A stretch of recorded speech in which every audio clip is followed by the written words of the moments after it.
Thank you all very much for being on time, back for this afternoon's session.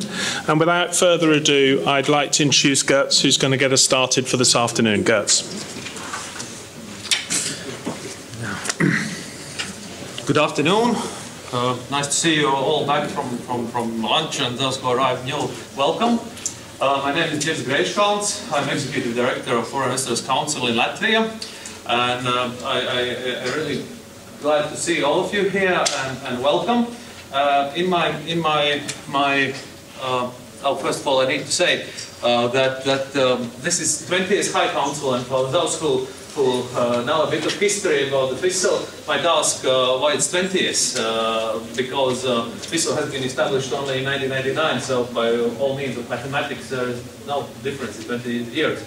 The question that it's 20th in the sequence, so at the early stage when High Council was the only forum where foreign investors met and discussed issues with the government, it took place twice a year. So in the early years up till 2004, it was twice a year, and following Latvia joining EU, it became, when the cooperation between government became much closer, it took once a year. So it's High Council is more like a cherry on a cake. It's not about the business. The real business is done during the course of the year in the different work groups, different meetings at the ministries, and other forums. So in my introductory words to the panel, I will try to cover four items. I'll show, because it's like a celebration, 20th sort of, I'll have a look a bit back about 10 years, what has happened in Latvia and with the foreign, with a special focus of foreign direct investment.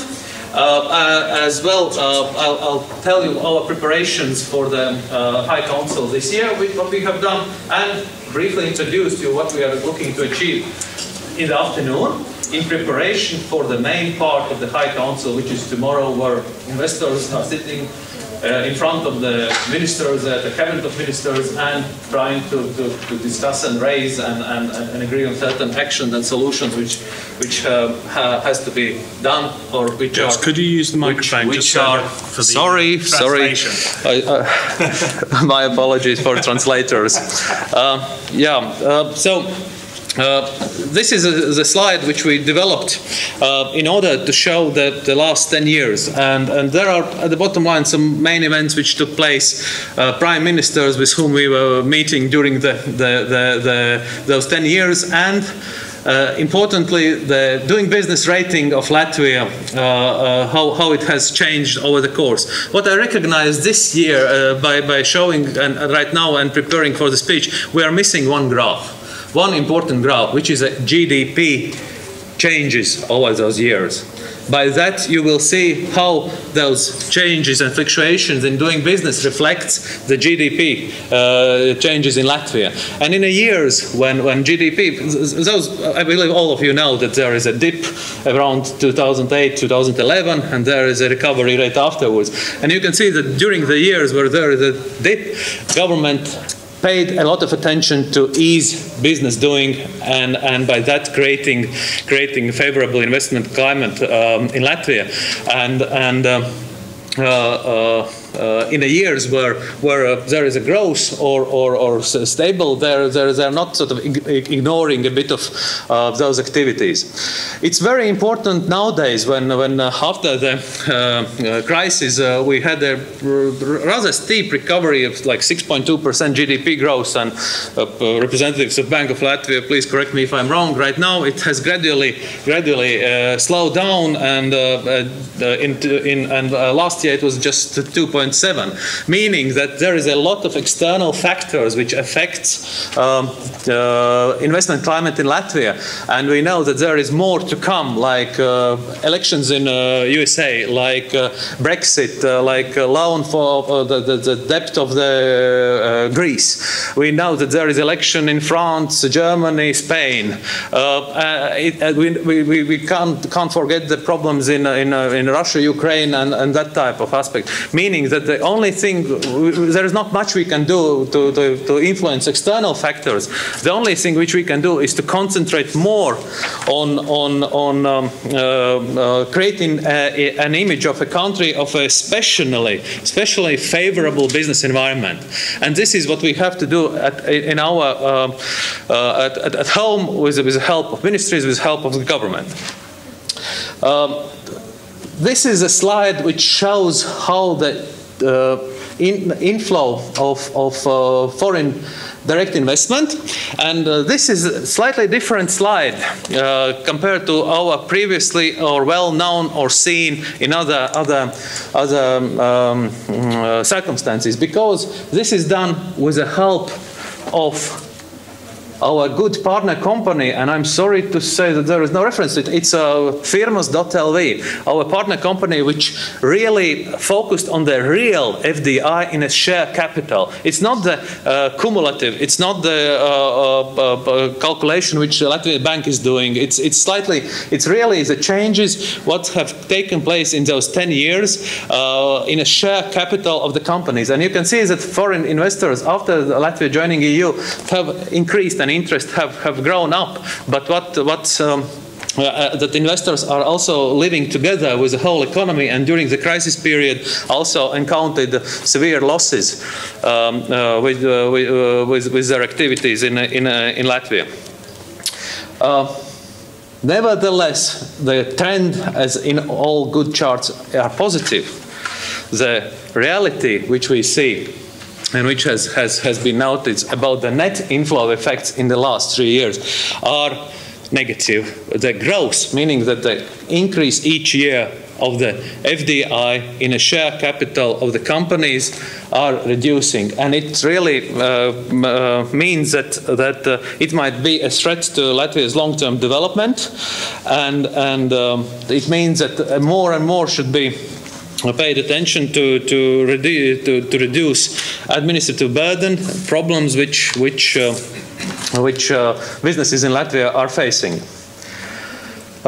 This is a slide I keep showing, and I won't describe because I believe most of you have seen it, but there is a positive tendency. Right now, companies are submitting annual returns, and there was a whisper by firmas.lv about the trends for the 2015. We cannot say whether about precise turnover increase or changes of the companies. What we can say is that the tax amount which companies have paid in 2015 has increased. So meaning that the trend might be positive, so that the increase might be not just stable, or it might be still above 1%. Again, the other data is that the company numbers have increased. So in the next slide, I'll show you, this was also shown to you by KPMG in the first part, then that the number of foreign companies contributing to the GDP of Latvia is increasing, and now it's not just 1/5, but it's like 21%. Also, we see that there is increase by 4% in a total workforce, so meaning that in the year 2015, the foreign companies has employed more people. We also see that 4% tax paid by foreign companies has increased. Nevertheless, in an overall chart, also local companies has increased the tax which they are paying. So meaning that the business activity is here, and the trends are positive. As well as no, social tax has stayed about the same. Where foreign investors are dominating, they are dominating in the company sector with a turnover above 20 millions. So meaning that foreign investors in Latvia are big, and they really employ a lot and pay taxes as well. So here's another slide, what FICIL has done in those 10 years. In those 10 years, this is, again, you can recognize the bottom line of the the chart. But the index is a competitiveness index, and the competitiveness index is external assessment of 9 pillars of different activities. And the question one is where we will go. We have not yet reached the place where we were in 2006, pre-crisis period. Meaning that other countries are also doing something in order to improve competitiveness. The question is what will be in this question mark form, whether it will go up or whether it will go below.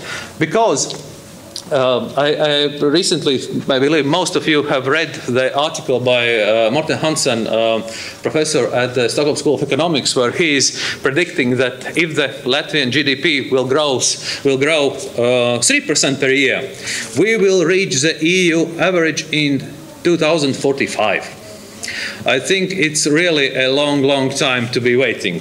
While the aim which has been announced and communicated, for example, the Prime Minister is saying that we will reach in 2018 5%. If we have 5% for the next 10 years, then we are reaching the EU average within 10 years. But I really have strong doubts whether it's possible to have 5.5 GDP growth in a consecutive 5 years. But we have to do, and we have to think and plan our activities to create business activity which would allow it to happen. We discussed it with the board, and we believe that in 2018 there will be 5% GDP growth because of the amount of EU funds which will be coming in.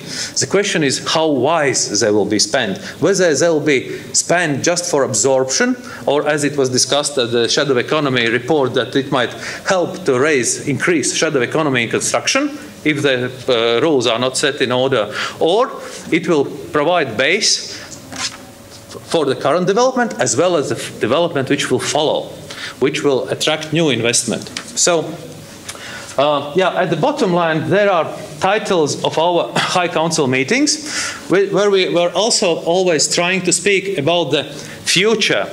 Of course, we need to take into account current environment and current activities, like steering the future or closing crisis, opening opportunities, staying ahead of the curve. Because when we went out of the crisis, a lot has been done in order to support reforms, in order to improve the business environment. But again, for the last 2-3 years, and we all feel it in our everyday life, there is stagnation. And it really worries whether the reform path will be returned. And that's why for this year, we have chosen the title Back to the Future. 20th, it's celebration. Let's have a look a bit back, but we need to look for the future. What from the reforms or what from our recommendations which we have provided previously have been taken into account and which haven't. A bit about Foreign Investor Council companies. Corporate members are big ones. They contribute a lot to the FDI in Latvia, and also pay a lot of taxes. Therefore, the opinion which we are collecting together and providing to the government is an opinion which has to be listened, taking in account, and definitely we are here for a long term, and we are here to help or be part of the development of the Latvia in the future. Here are the slides. They haven't changed much. The slide with the logos of our member companies. The companies hasn't changed a lot. They've been here, some of them, since 1994. What has changed? Logos. Because companies has to all the time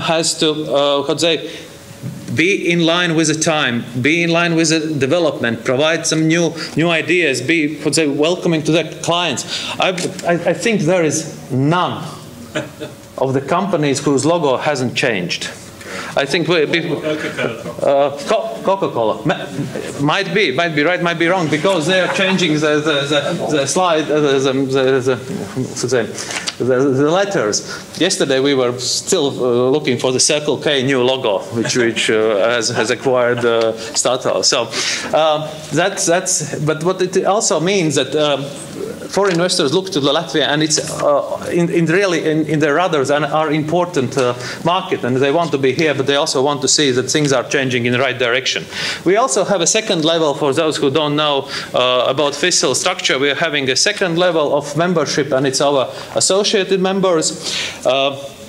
They altogether provide additional about 450, 500 members, mainly concentrating on medium to small size.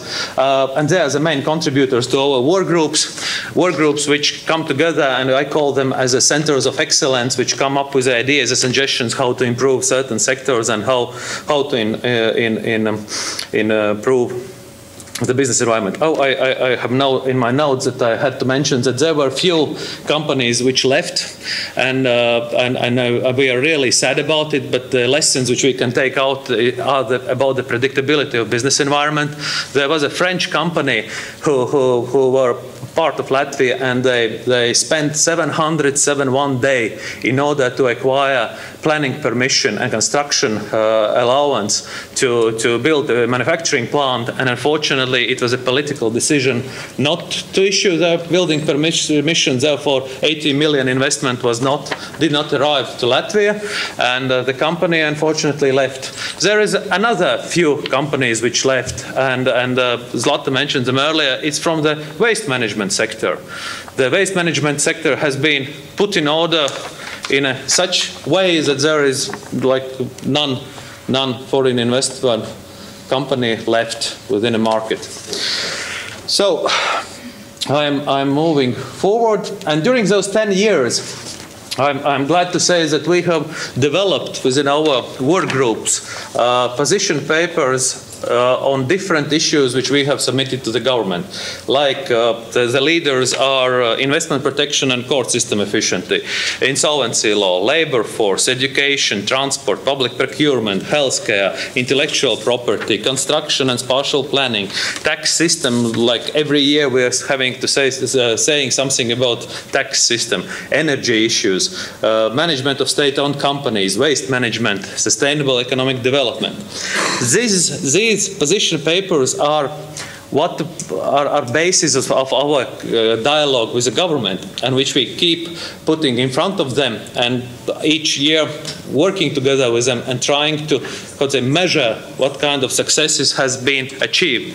And in preparation for this year's High Council, because it's sort of 20th, we thought that we need to have a look back, and using the traffic light colors, trying to identify how successful our cooperation was, like red, bad, orange, progress needed, green, excellent, everything has been taken in account. And we ended up with 50 shades of orange, meaning that we've told a lot, and a lot has been listened to, but the real activities or the real implementation of things are still lagging behind. There are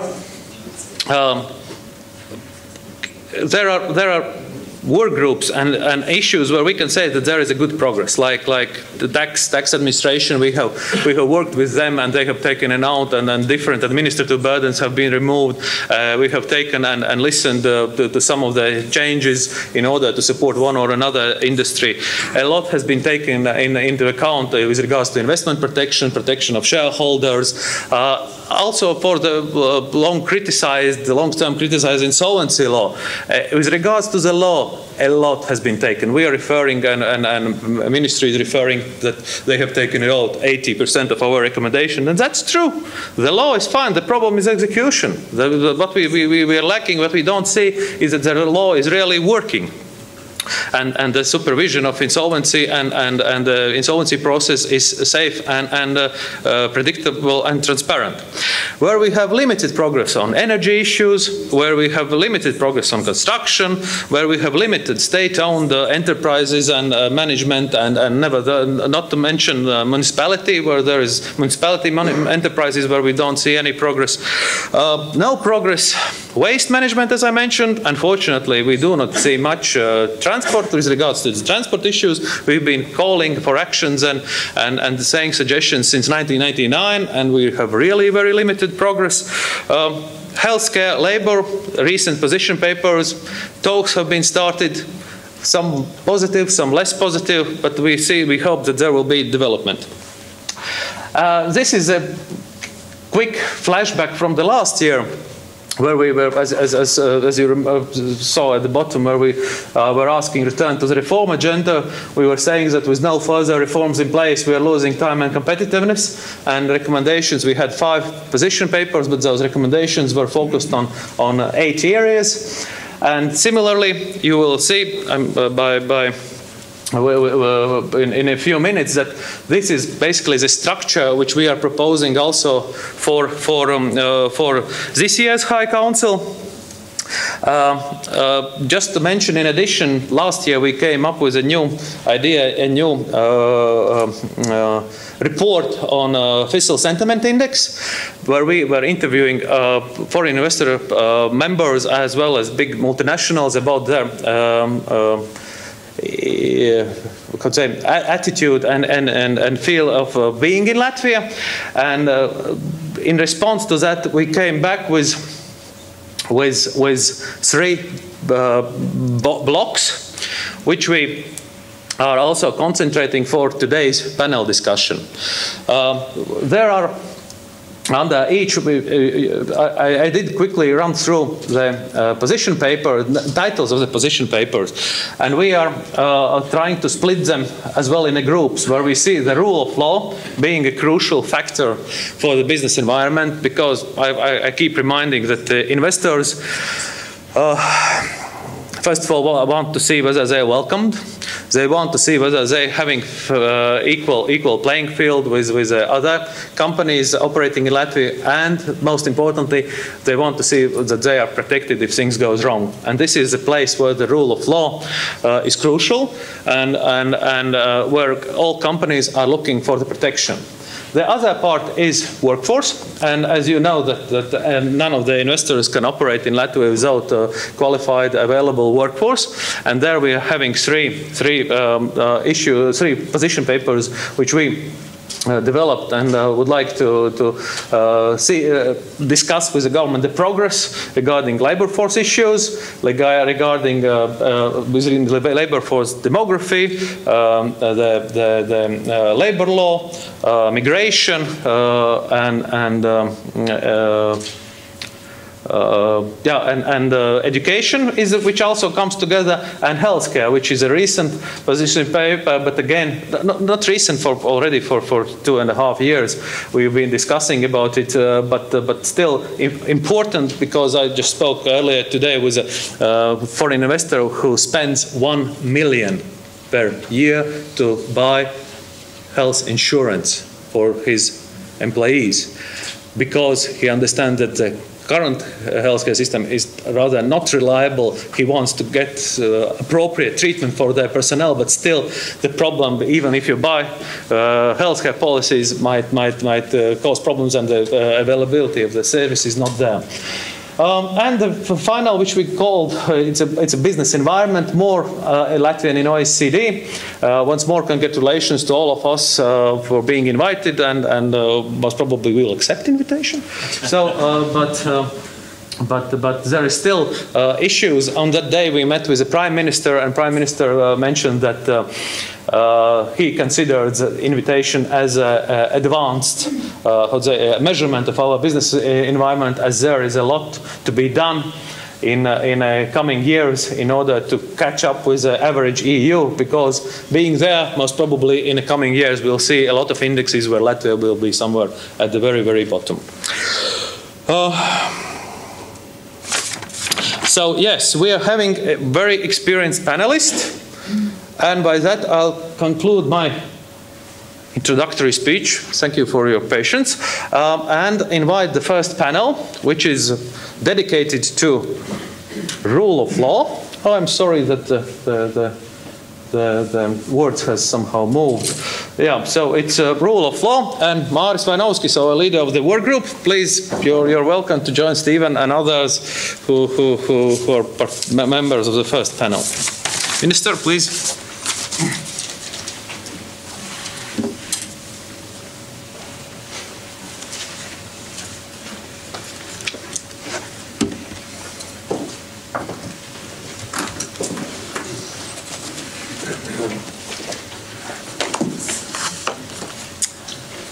Okay. Ladies and gentlemen, it is our distinct honor to present you today and on such an important topic. And thank you very much all for coming. It means we all care. It means we are not indifferent. We all love Latvia very much, don't we? And we want this country to succeed. We want this country to perform. We want this country to outperform. And if that is the intention, then the very important issues and topics and challenges we can all together overcome. And especially under this very relevant topic of today. We have an excellent panel today of speakers.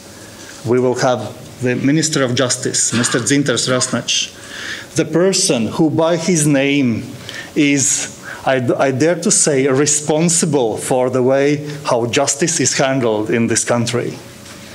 We will have the Supreme Court judge, or I would say justice, Mr. Jānis Neimans, who, Supreme Court is a central institution, how law is interpreted, applied, and enforced in this country. We will have Mr. Stephen Oldfield from PwC and also honorary chairman of FICIL, with a breadth of experience, Stephen, in consulting and including also insolvency matters. From investors' side, we will have Mr. Robert Kirkup from Vitol, one of the all-time largest investors in the economy of Latvia, to share some experiences. And myself, I will moderate this discussion, Maris Vanovskis. I will just say a couple of introductory words to set the scene of our today's discussion. So, Gert's already explained what FICIL is and how FICIL operates. Over the last 6 years, I had personally the distinct honor to be able to lead several working groups.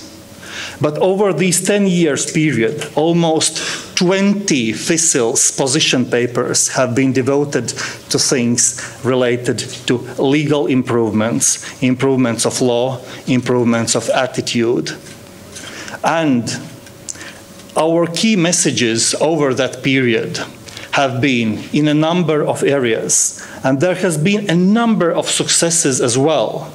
Just to mention a few, in terms of efficiency of civil procedures, almost 60% of our recommendations implemented into the law. There have been improvements in respect how to fight against illegal takeovers of companies. Also, a number of suggestions implemented. For instance, a specific court set up in Jelgava to deal with those cases where companies are legally taken over. And nowadays, over 1 year, you can actually have the hearing in all the 3 instances. So that's actually quite an achievement.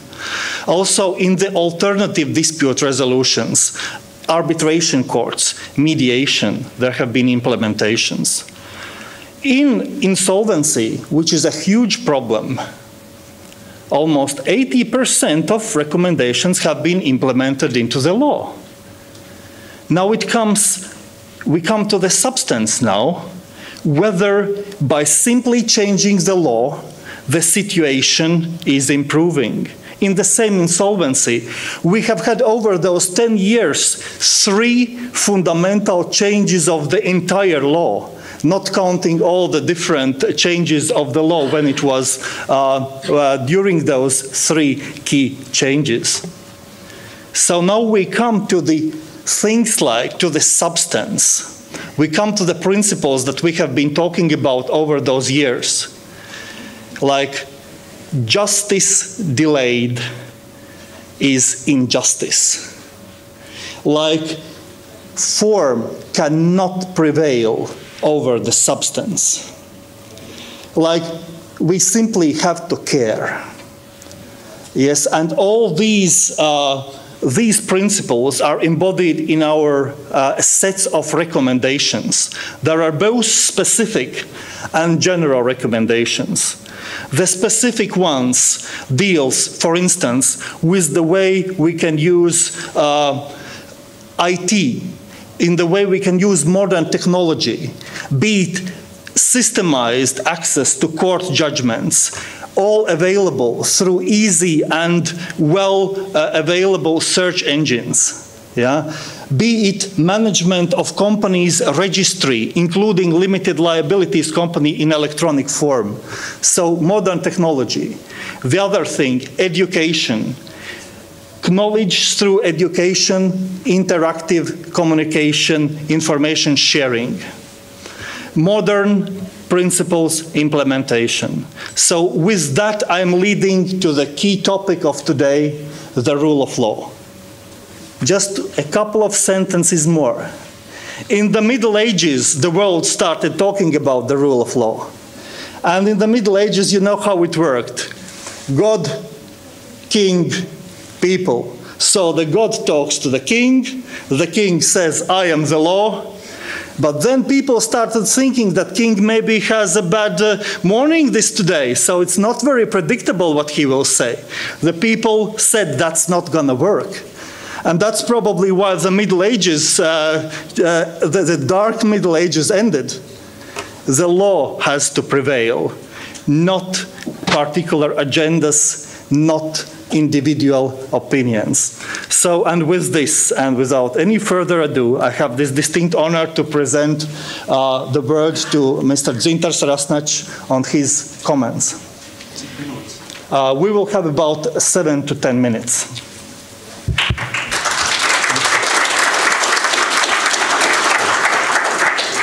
Thank you, friends. I'll continue in Latvian, if you.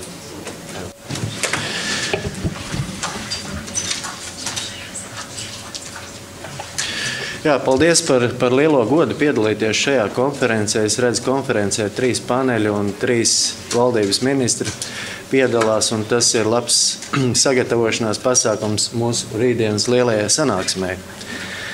Sākšu savu runu ar 1938. gadā Latvijas Republika pēc iekšzemes koproduktu uz vienu iedzīvotāju bija 10. attīstītākā valsts Eiropā. Tam sekoja ilgi. According to its GDP, it was followed by long years of occupation. Daudzos citos tika atsviesta tālu atpakaļ. Šajos gados pēc neatkarības atjaunošanas Latvija ir centusies atgūt nokavēto un centīsies atgūt tās pozīcijas, kādas bija tajā tālajā laikā. Tas nav tik vienkārši. Darba ir ļoti daudz. Un, protams, šī pieteiktā tēma, kas ir visai filozofiskā, kad mēs runājam par tiesiskumu un par tiesu varu kā vienu no ekonomiskās izaugsmes garantiem, tad jāsaka, ka tas ir darīts visus šos gadus, un līdzekļi vienmēr ir bijuši vairāk saistīti ar zināmu palīdzību no ārpuses, ar zināmu starptautisku atbalstu, spiedienu, sauksim kā gribam. Bija kritēriji, kuri mums bija jāizpilda iestājoties Eiropas Savienībā.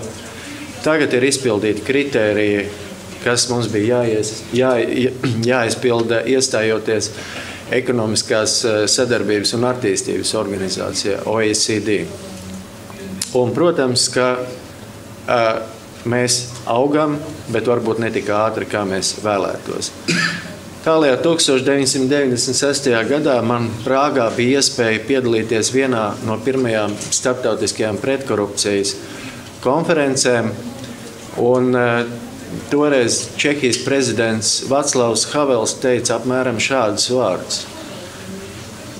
Mums centrālās un austruma Eiropas valstīm visus šos gadus zem smagā okupācijas jūga bija liels gods krāpt valsti. Bet tagad ir pienācis tāds laikmets, ka ikvienam ir jābūt lielam godam maksāt valstī nodokļus un atbalstīt valsti. Un šos vārdus es atceros kā todien un bieži vien atceros un mēģinu salīdzināt, kā tad ir tā tiesiskās apziņas izaugsme veidojusies šajos 25 gados Latvijā pēc neatkarības atjaunošanas un tā izpratne par to, ka korupcija ir slikti, ka nodokļus maksāt ir slikti, ka krāpt valsti ir slikti, ka neprofesionāls ierēdnis vai tiesnesis ir slikti, ka blēdīgs maksātnespējas administrators ir slikti. Un jāsaka, ka ja mēs salīdzinām ar tiem tāliem laikiem, mēs izaugsmi redzam, bet tālu vēl no tā, kā to vajadzētu. Tiesiskā apziņa sabiedrībā veidojas gan no tā, ko viņš iemācās skolā, gan no tā, ko viņam saka ģimenē, gan no tā, ko viņš redz televīzijā. Tā ir mūsu sabiedrība. Sabiedrības virzošais spēks, protams, ir uzņēmēji, kas būtībā maksā nodokļus un ar savu darbu uztur valsti, uzņēmēji un, protams, darbinieki, kas strādā. Un uzņēmēju prasībām, protams, un noteiktiem kritērijiem jābūt vieniem no pirmajiem un pašiem galvenajiem. Un mēs redzam, ka tieši sadarbībā ar Ārvalstu investoru padomu un darba devēju konfederāciju attīstība ir bijusi un virzījusies paralēli tam, cik aktīvi mēs esam sadarbojušies. Jo aktīvāk mēs sadarbojamies, jo lielāks progress. Arī runājot par tēmām, kas skar tieslietas konkrēti, par tiesu darbu, par lietu izskatīšanas termiņiem, par tiesnešu kvalifikācijas izaugsmi, mēs redzam, ka šie divi iespējamās izaugsmes virzieni vai šīs līknes uz augšu ir gājušas tikai tad, kad ir bijusi ļoti aktīva sadarbība. Lai mani vārdi nebūtu, nedisonētu varbūt ar to, kas bieži vien tiek lasīts presē, tad vienkārši es aicinu iepazīties gan ar 2015. gada, gan arī 2016. gada Justice Scoreboard Eiropas komisijas ziņojumu par Latvijas tiesu sistēmas efektivitāti. Mēs esam droši stabili pirmajā pusē, daudz vietu pirmajā trešdaļā un atsevišķās pozīcijās pat labākie starp Eiropas 28 Eiropas Savienības dalību valstīm. Šogad arī ļoti liels pārsteigums un patīkams pārsteigums Latvijas tiesām bija tas, ka šī bija pirmā reize, kad Eiropas komisija nav devusi norādījumus tieši tiesu darbības jomā. Tātad tiesu darbību Eiropas komisija Latvijā ir atzinusi par gana augstā līmeni sasniegušu. Tātad šajā lauciņā tas, kas mums ir darāms, tātad mums ir darāms vēl bez Eiropas komisijas ieteikumiem. Mums nopietni jāstrādā pie tā, lai turpinātu samazināties tiesvedības termiņi. Tie jau samazinās 3. gadu pēc kārtas, bet te mums ir daudz darāmā. Un otrs, kam mums ir vairāk kā 11 miljonu eiro, tā ir profesionalitāte. Tā ir profesionalitāte, un mēs zinām, ka kvalifikācijas paaugstināšana tiesnešiem vien neko nedos. Mums ir jāaudzē, ka profesionalitāte un kvalitāte visās jomās, kas skar tiesu darbu, gan pirmstiesas izmeklēšanas jomā, gan valsts pārvaldes iestāžu vadītāju jomā. Tas būtu svarīgākais, ko es šobrīd vēlējos minēt. Protams, Eiropas komisija mums ir devusi ieteikumus par maksātnespējas administratoru darbu, un šeit tieši reformas ir virzījušās uz priekšu ātri tieši tāpēc, ka mēs ļoti aktīvi, intensīvi ar Ārvalstu investoru padomu darba devēju konfederāciju sadarbojamies. Un es varu īsti tikai pateikt, kas mums svarīgākais vēl ir šajā jomā darāms. Mums uz otro lasījumu Saeimā ir grozījuma likumā, kurā mēs nosakam lielāku valsts pārvaldes varu pār administratoru darbu, gan jautājumos par profesionālo kvalitāšu noteikšanu, gan jautājumos par disciplināru atbildības noteikšanu. Pats jaunākais, protams, kas ir sasniegts, tie ir publiskie maksātnespējas administratoru pārskati, elektroniskie pārskati, un mēs nākotnē šajos pārskatos apkopotos rezultātus minēsim kā galvenos kvalitātes kritērijus šo administratoru turpmākajam darbam. Un ja mums šodien administratori ir vairāk nekā 300, tā es domāju, ka nākotnē viņu skaitlis varētu būt vismaz nedaudz mazāks, bet paliks tikai visaugstāk kvalificētākie, visprofesionālākie, vislabākie. Un, protams, mēs arī gatavojamies nedaudz pārskatīt atbildības sadali starp valsts policiju un maksātnespējas administrāciju. Un sodīšanas funkcijas, ja tādas ir, tātad maza izmēra sodīšanas funkcijas mēs atstāsim tikai administrācijai, bet valsts policijai, lai tai nebūtu pārāk daudz lieka darba, uzticēsim pašu galveno un svarīgāko, tātad cīņa ar tiem noziedzīgiem nodarījumiem, kur ir nodarīts ļoti ievērojams kaitējums sabiedrībai, ievērojams kaitējums komercdarbībai, ievērojams kaitējums valstī. Paldies, tas īsumā ir viss, un es esmu gatavs, es ceru, es nepārsniedzu limitu, ja? Esmu gatavs piedalīties debatēs. Thank you, Mr. Minister. Just before we have some questions, one question, if I may. You mentioned police, you mentioned other state institutions which are not entirely under the Ministry of Justice competence. But it is very true that when a person or investor encounters state institution, for instance police or state revenue service, and it feels treated without justice, of course this person has the perception that the Ministry of Justice is responsible. How would you respond to this, and what the Ministry of Justice can do to make the state institutions in general work better? Jā, paldies par jautājumu. Tas tiesa. Valsts ieņēmuma dienests, policija, augstākā tiesa, prokuratūra, tās ir, teiksim tā, 4 tādas būtiskākās institūcijas, kuras atbild arī par tiesiskumu valstī un kuras nav tieslietu ministrijas pāraudzībā.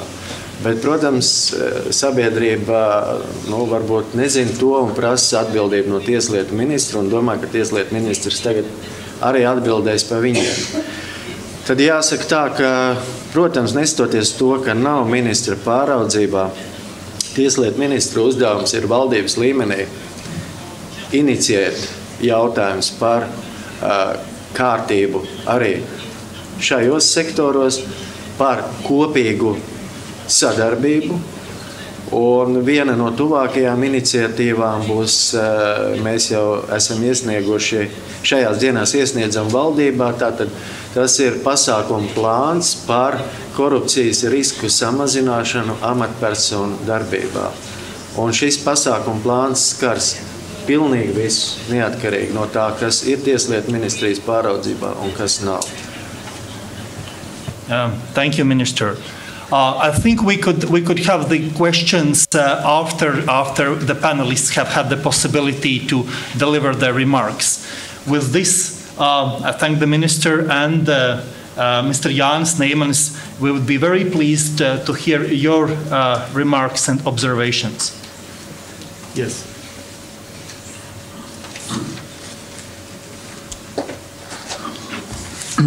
Augsti godātais ministra kungs, augsti godātais Ārvalstu investoru padomes Latvijā goda priekšsēdētāja kungs, augsti godātie Ārvalstu investoru padomes Latvijā biedri. Šodienas temats ir par tiesisku valsti. Tiesisku valsti nenodrošina tikai labi, skaidri un pārskatām uzrakstīti likumi. Tas ir tas, ko ievada runā norādīja Vanovs kungs, ka pēdējos gados strādājot ar likuma redakcijām, mēs esam bieži vien atstājuši novārtā tiesību piemērošanas jomu. Un kas ir vissvarīgākais, juridiskās, jeb tiesiskās atbildības joma. Tātad nepietiek ar to, ka ir uzrakstīts labi likums, bet ir nepieciešams arī to ne tikai piemērot, bet vēlāk arī prasīt tiesisku atbildību no tiem, kas ir iesaistīti negodprātīgās darbībās, likuma pārkāpumos. Un šodienas sanāksme ir ļoti līdzīgi sakritus ar aktuālu notikumu Latvijas sabiedrībā, par ko jūs varējāt lasīt vakardienas, aizvakardienas ziņu virsrakstos, ka konkurences padome vaicā, kā tas ir iespējams, un valsts kontrole, kā tas ir iespējams, ka Rīgas brīvostas pārvalde 3 reizes neievērojot konkurences padomes lēmumus, pārkāpjot likumu, var palikt bez atbildības. Un tas ir labs jautājums. Un faktiski neviens tā īsti nav atvēris kriminālu likumu, kurā ir 211. 212. pants, kurā ir teikts par negodīgu konkurenci, kas ir radījis būtiskas sekas, piespriežams cietumsods. Par konkurences padomes lēmumu neizpildīšanu, ja tas radījis būtiskas sekas, ir piespriežams sods. Tātad ir loģisks jautājums, kāpēc tas netiek pārbaudīts. Tātad tas ir tas, kas sakrīt ar šodienas jautājumu. Arī pirmajā daļā bija tieši jautājumi par ēnu ekonomiku. Un jūs zināt, ka aktuālākais jautājums Latvijā saistībā ar ēnu ekonomiku ir pievienotās vērtības nodokļu izkrāpšana. Tas nav noslēpums.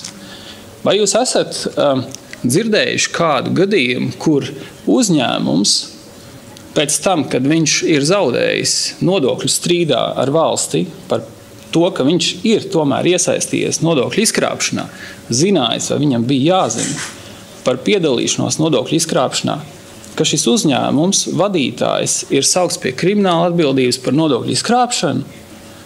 Ir kāds process? Nav. Tātad tas ir jautājums, kur mēs esam un faktiski par ko mēs runājam. Mēs varam runāt pirmajā daļā par to, ka mēs mācīsim bērnu dārzniekiem, kad ir labi maksāt nodokļus, bet ja mēs neprasam atbildību no sabiedrības elites, tad ir loģiski, ka sabiedrība, kur raugās uz eliti, savu rīcības modeli pakārto tai. Runājot tieši par tiesu iekārtu un tiesu varu, Tieslietu ministrs kungs šeit minēja 2016. gada Eiropas komisijas pētījumu par to, ka Latvijas tiesu sistēma ir kļuvusi labāka, efektīvāka un ka lietu izskatīšanas termiņi samazinās. Un principā viss iet ar vienu uz augšu un labāk.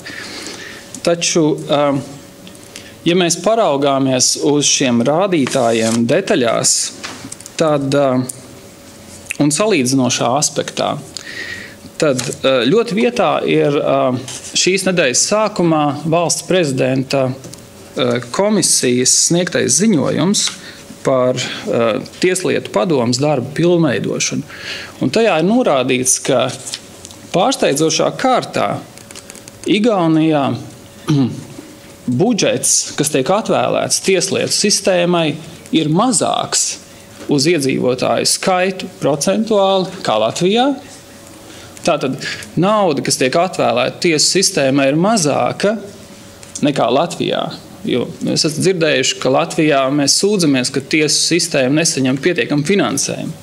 Bet izskatāmo lietu skaits, ātrums ir vai nu vienāds, vai stipri labāks kā Latvijā. Tātad tas nozīmē, ka dodot vairāk naudas valsts budžetā tiesu sistēmai, efektivitāte Latvijā ir stipri zemāka. Tātad tas nozīmē, ka mums ir kur augt šajā gadījumā, un tas nozīmē, ka arī šie rādītāji par vidējiem termiņiem, kas lietu izskatīšanā Latvijas tiesās, ir, maigi sakot, iemidzinoši, jo tie ir vidējie statistiskie rādītāji. Ja atbilstoši augstākās tiesas gada pārskatam ziņojumam administratīvo lietu departamentā, kurā es pildu tiesnešu pienākumus, vidējais lietu izskatīšanas termiņš ir 1,3 mēneši vai šobrīd 3,3 mēneši, tad faktiski, un tas arī tiek norādīts šajā ziņojumā, vidējais lietu izskatīšanas laiks ir 1 gads un vairāk. Tas nozīmē, ka šie statistiskie rādītāji ir, protams, vidēji pareizi, bet individuāli tie ir absolūti nepareizi un maldinoši. Un es domāju, ka tie, kas ir saskārušies ar tiesu sistēmu Latvijā personiski, ir tajā grupā, kas arī šajā tieslietu padomes darba novērtējuma ziņojumā ietilps tajā grupā, kas vērtē tiesu sistēmu Latvijā negatīvi. Jautājums ir, ko darīt un ko mainīt, un kāda ir ārvalstu investoru padomes iespēja un loma šajā procesā. Tiesnesis ir neatkarīgs un padots vienīgi likumam. Tas nozīmē, ka praktisku iespēju iespaidot to, kā tiesnesis skata lietu, pat uzrakstot ideāli labu likumu, šīs iespējas ir ļoti niecīgas. Jūs nevarat tiesnesi, pat ja viņš ir kļūdījies likuma piemērošanā, atlaist no dienesta. Jo, ja virs augstākās tiesas būtu vēl viena tiesa, mēs varētu teikt, ka arī augstākās tiesas tiesneši būtu jāatlaiž, jo arī augstākā tiesa kļūdās. Un šeit ir ļoti būtisks viens rādītājs, kas raksturo Latvijas tiesu sistēmu – kļūdu procents. Tas ir tas, kādēļ un cik daudz kādēļ tiesu nolēmumi tiek atcelti. Un ja mēs paskatāmies statistiskos rādītājus, kas, protams, varētu būt arī diskutabli, bet kopumā vidēji katrs 4. apelācijas instances tiesas spriedums augstākajā tiesā tiek atcelts. Tas nozīmē, ka šis kļūdu procents, šī nestabilitāte tiesu sistēmā, ka jūs nezināt, kā beigsies jūsu tiesiskais strīds valsts tiesā, ir ļoti augsts. Tas ir nepieļaujami augsts. Mēs varam mācīt tiesnešus, celt kvalifikāciju, atvēlēt tam daudz naudas, 11 miljonus. Tomēr ar mācīšanu lietas nemainīsies ievērojamā mērā. Būtiskākais ir, ka Latvijā netiek pievērsta nopietna nozīme tam, kādu tiesnesi, kādu cilvēku mēs izvēlamies. Tiesnesis nevar būt jebkurš no sabiedrības, jo tiesnesis ir sabiedrības elites daļa. Tas, kā rīkojas tiesnesis, pēc tā vadās sabiedrība. Ja tiesnesis ir negodīgs, tad sabiedrība saka, tiesnesis ir negodīgs, tā tad es arī varu tāpat darīt. Kāpēc man šeit ir kādi pārmetumi šajā sakarā?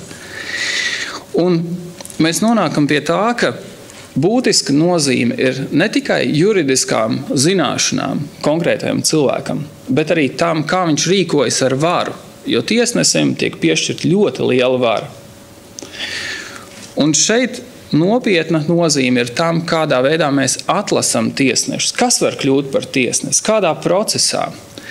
Esošā sistēma ir tāda, ka par tiesnesi var kļūt piesakoties sludinājumam Latvijas vēstnesī, izpildot minimālās prasības, tad tevi novēro aptuveni vidēji 9 mēnešu laikā, kad tu tiec izvēlēts vai netiec izvēlēts par stažieri.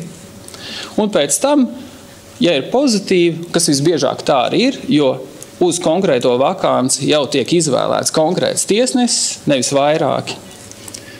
Tiek noslēgts kompromiss. Labi, lai viņš 3 gadus vai 5 gadus paspriež tiesu, un tad jau mēs redzēsim, kā būs tālāk. Tad, kad paiet šie 3 vai 5 gadi, arī tad neviens īsti neuzdrošinās atlaist šo vidēji strādājošo tiesnesi, jo tajā brīdī kādam ir jāskata tas lietu daudzums. Un atkal atlasīt jaunu kandidātu, atkal prasa laiku. Un tādā veidā pie atlases mēs noslēdzam kompromisu, kurš vēlāk velk mūs uz leju visu mūžu, kamēr vien šis cilvēks strādā tiesā. Tāpēc ļoti svarīgi ir ieviest tādu modeli, kāds ir kaut vai salīdzinājumam Zviedrijā, kur tiesnešu palīgs ilgstošā laika posmā, 6-7 gadu laikā, tiek ilgstoši novērots dažādās tiesu instanču pakāpēs, un tikai tad viņš kļūst par tiesnešu amata kandidātu, un tikai tad viņu izvēlas. Līdzīgi kā tas ir, kad tu vari kļūt par notāru vai advokātu. Tu nevari, principā, uzreiz kļūt par šo amatpersonu. Tikai ilgstoši tevi pārbaudot. Tevi pārbaud ne tikai tavas juridiskās zināšanas, bet arī tavu rīcību ar varu, kas ir arī ļoti būtiski.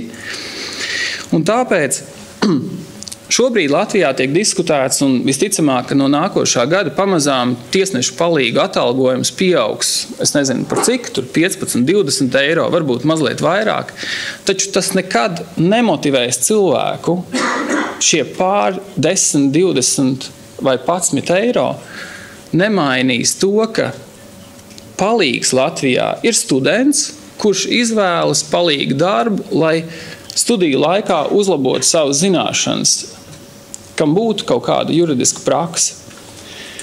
Kamēr šo profesiju mēs nepadarīsim par tādu, kas ir obligāts priekšnoteikums vai vismaz nopietnas priekšnoteikums, lai kļūtu par tiesnesi, kamēr mēs neieviesīsim līdzīgi kā privātās kompānijās, kad ir vairākas personāla pakāpes, teiksim, asistents 1, asistents 2 un tā tālāk, tikmēr arī šis te būtiskais posms paliks ļoti vājš. Un tas savukārt tālāk ietekmēs to, ka mēs ilgstoši, kamēr vien šis cilvēks pildīs tiesneša pienākums, saskarsimies ar neadekvātiem tiesu nolēmumiem, ar atkarīgiem tiesu spriedumiem, ar bailēm no tiesību piemērošanas, no uzdrīkstēšanās un tā tālāk. Un noslēgumā būtisks arī ir jautājums šeit par atalgojumu. Mēs nevarēsim nekad piesaistīt labākos juristus tiesnešu darbam, ja tiesneša atalgojums būs tāds, kā juristam, teiksim, Pierīgas novada pašvaldībā vai ministrijas departamentā.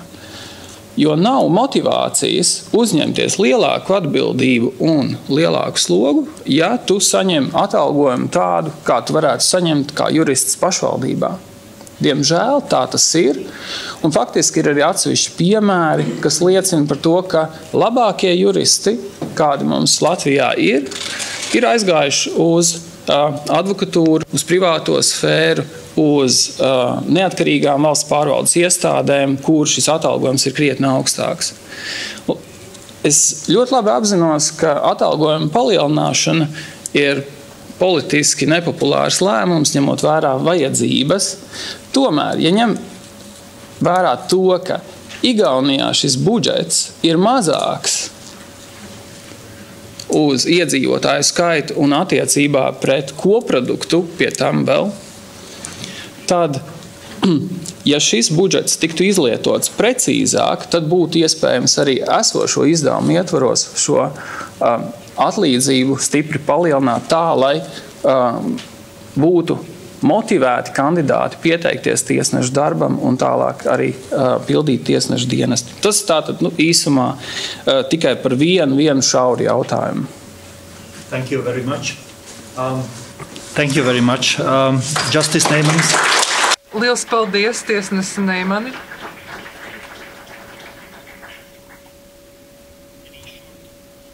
Vai ir īsi komentāri?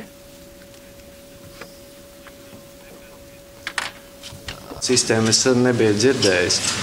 Mums, protams, nav pietiekam daudz laika, lai te izvērst argumentētu debates, bet Latvijā jaunie tiesneši tiek sagatavoti ļoti nopietni. Viņiem ir gan eksāmeni, gan testi. Un katrus 5 gadus ir kvalifikācijas pārbaudes. Un pēdējos gados tieši visiem tiesnešiem šīs kvalifikācijas pārbaudes ir bijušas. Un 6 ir parādītas durvis no visiem.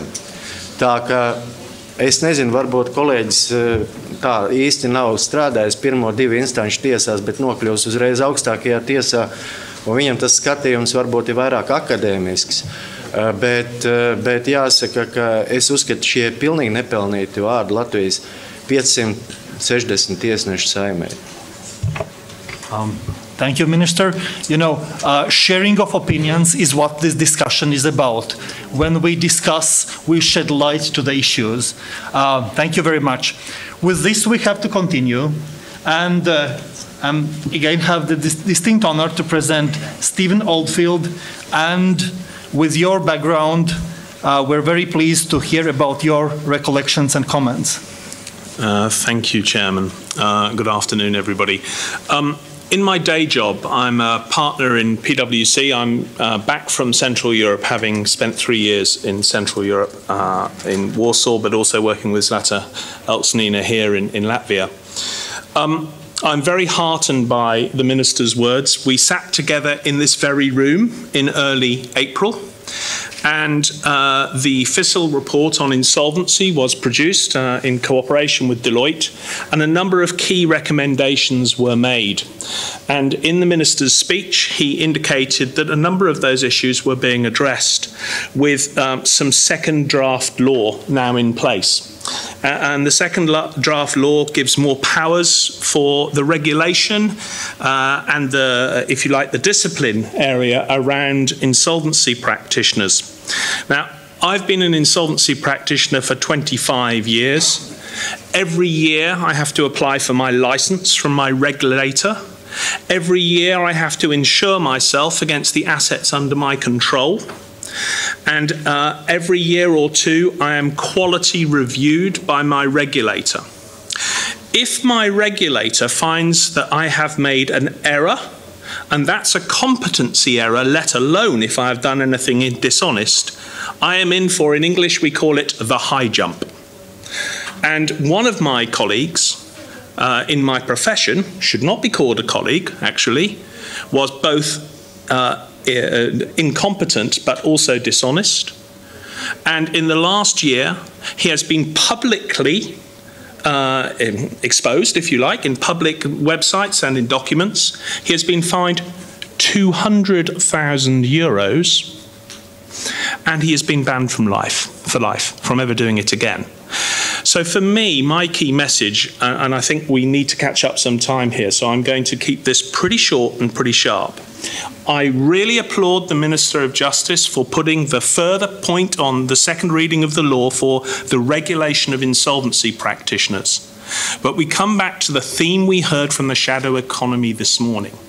There needs to be very, very strong implementation, and there needs to be political will to give the resources that are needed to the regulator so they can actually weed out the poor performance and the corruption.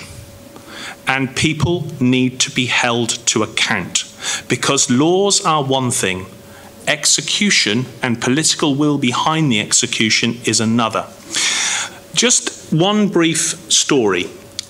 You all know about Liepāja Metals. You all know about it. It's a very big and sad story. And I don't think actually there was very much that could have been done given the problems with the steel industry worldwide. Okay? But let me just tell you the story of how I first got involved, because I think this is not around corruption or fraud. This is just around competency of people to do the work.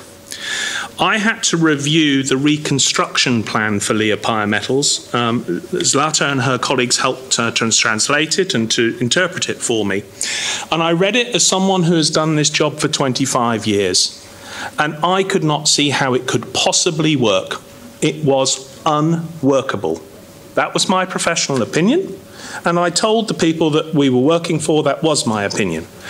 And yet, the courts stamped the moratorium to allow a period of time for the directors and the shareholders to try to put together a plan for recovery.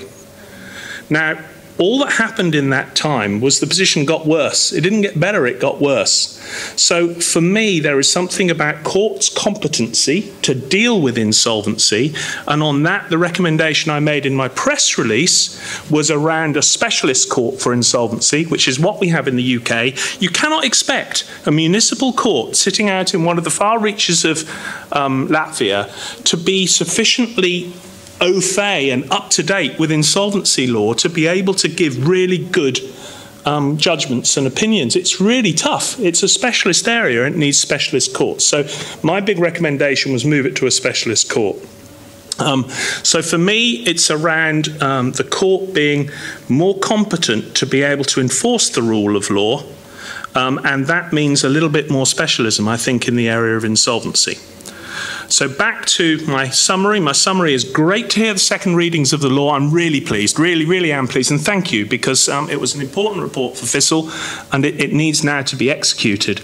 But there is the question, the execution. Will the resources be provided by the government and the politicians to ensure that the regulators are able to deal with the problem that is very clear and present? And one final thing, sorry.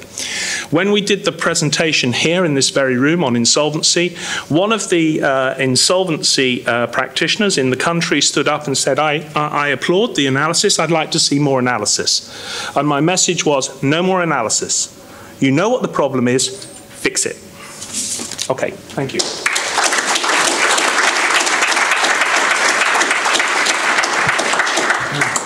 Thank you very much, Mr. Oldfield. And now I have my great honor to present Robert Kirkup and some experiences over a decade of a major investor in the Latvian economy. Please. Presentation will be changed. Okay, thank you.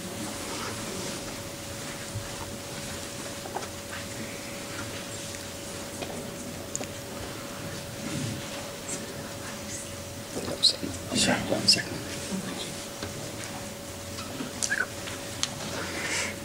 Thank you very much for asking me to speak. My name is Robert Kirkup, and today I'm obviously representing FICIL.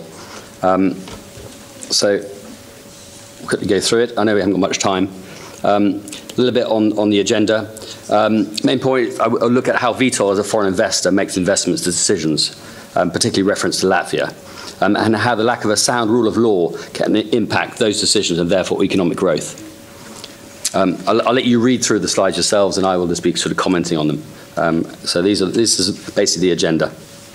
A little bit on FICIL. It's a world, it's a global energy company based in 40 offices. We are the largest mover of oil in the world. And we've got an increasing growth in downstream assets such as terminals, pipelines, and so forth. We just celebrated our 50th year, privately owned by employees who work in the company only. Revenues of 200 billion a year. We move 5 million barrels of oil per day, so we're not small. 200 ships at sea at any one time, and over 6,000 voyages a year.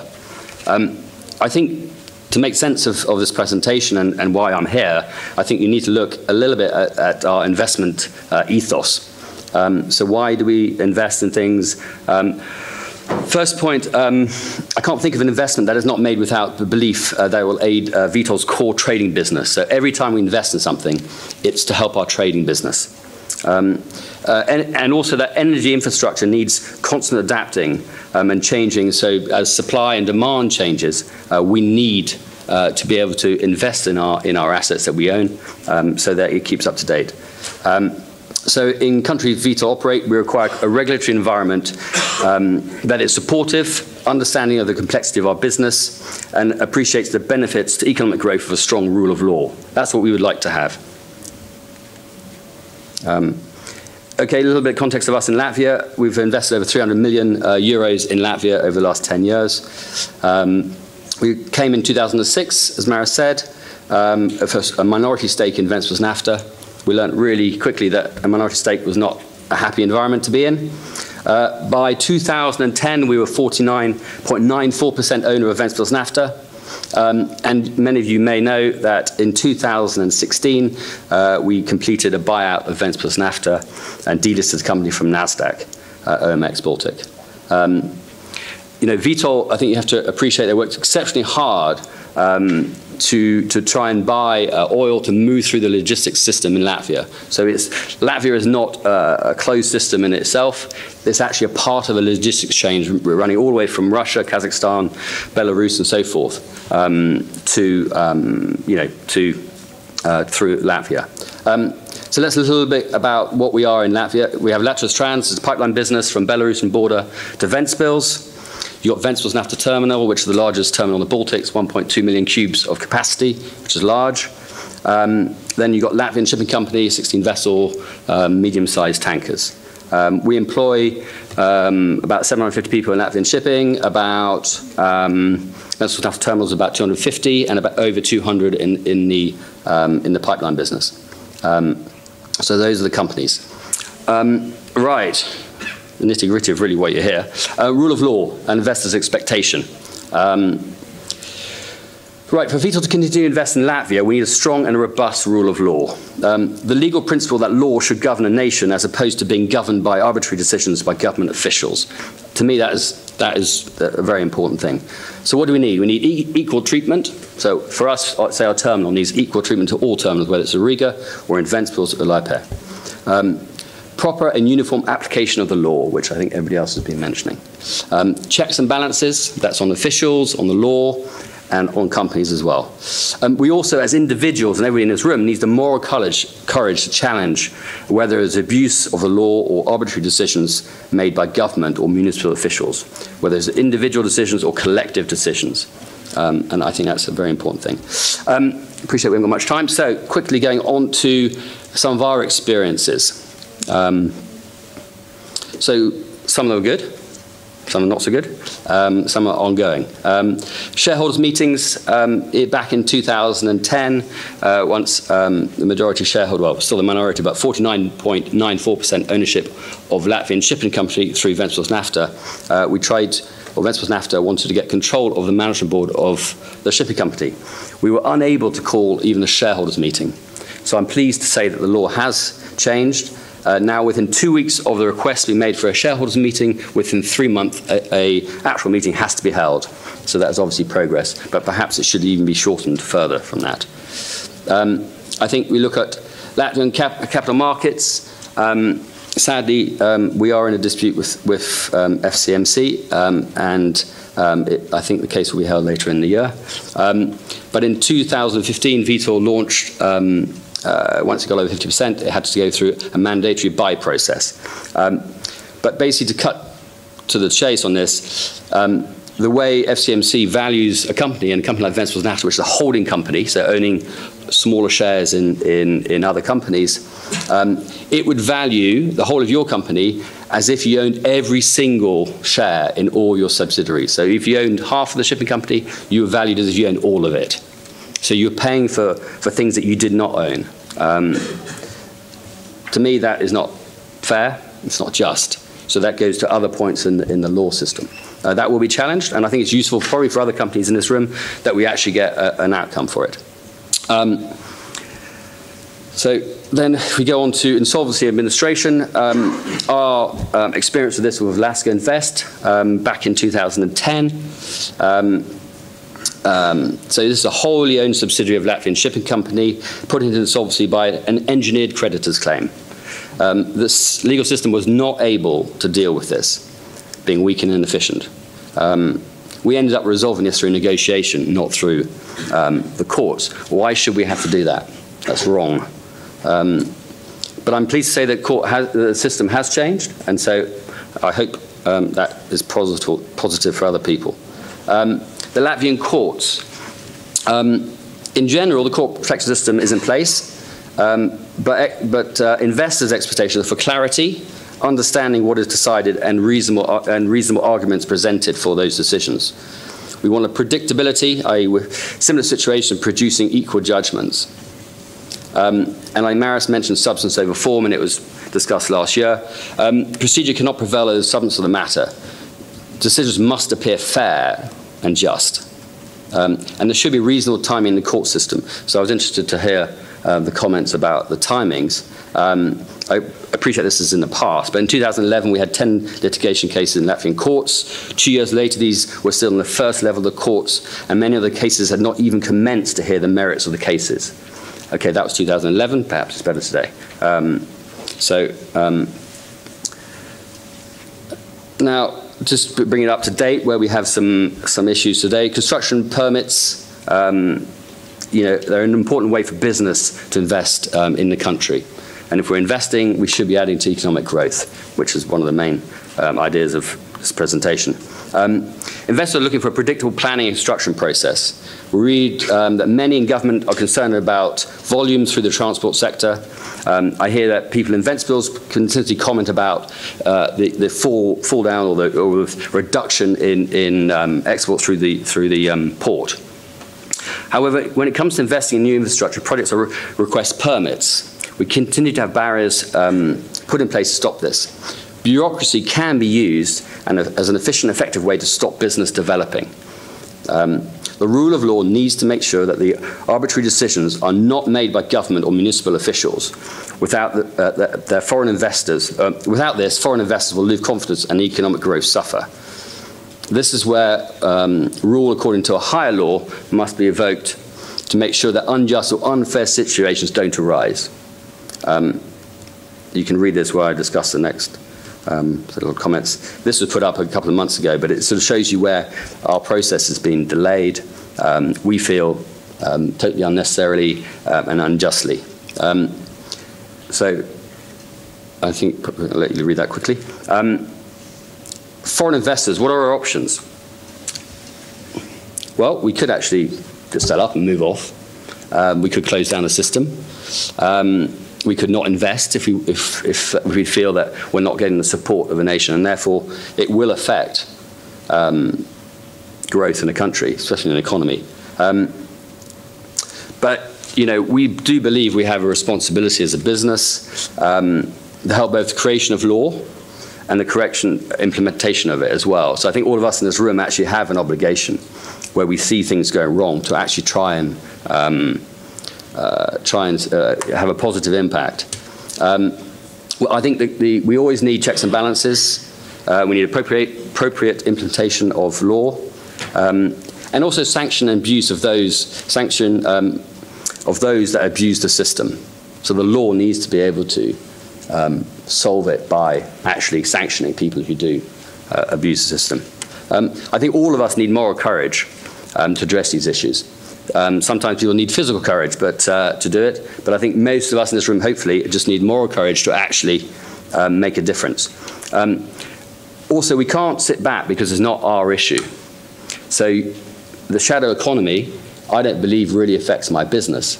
We pay all our taxes. We're a little bit of a closed system, and we compete against the other terminals.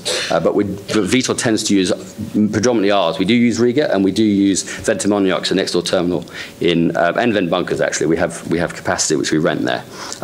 But all of us should be interested in all these issues, and not just saying, this is what affects me, therefore I will be interested in that. And I think that's just a general comment that we can't sit here and hide when the things are wrong. So there we are. Thank you very much.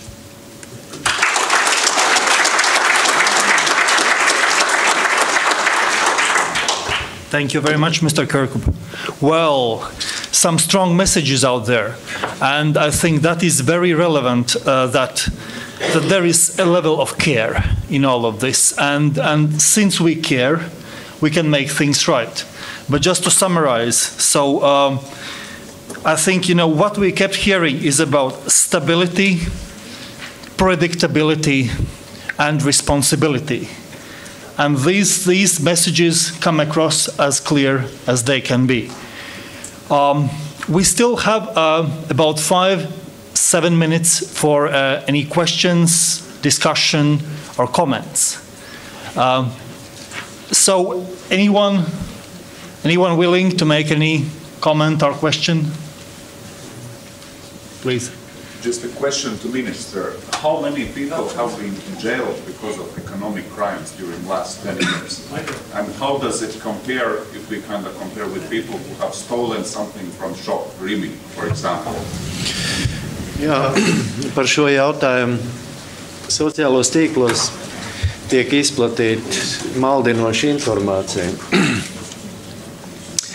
Ja mēs runājam par baltajām apkaklītēm Latvijas cietumos, tad šo informāciju es apkopoju. Šobrīd centrāla cietumā brīvības atņemšana reāli izcieš 53 baltās apkaklītes. Ja jūs interesē šis jautājums. Ja mēs runājam konkrēti par tiesas procesiem, kas ir saistīti ar, kā es sapratu pēc jūsu jautājumu, ar amatnoziegumiem, jā, pareizi.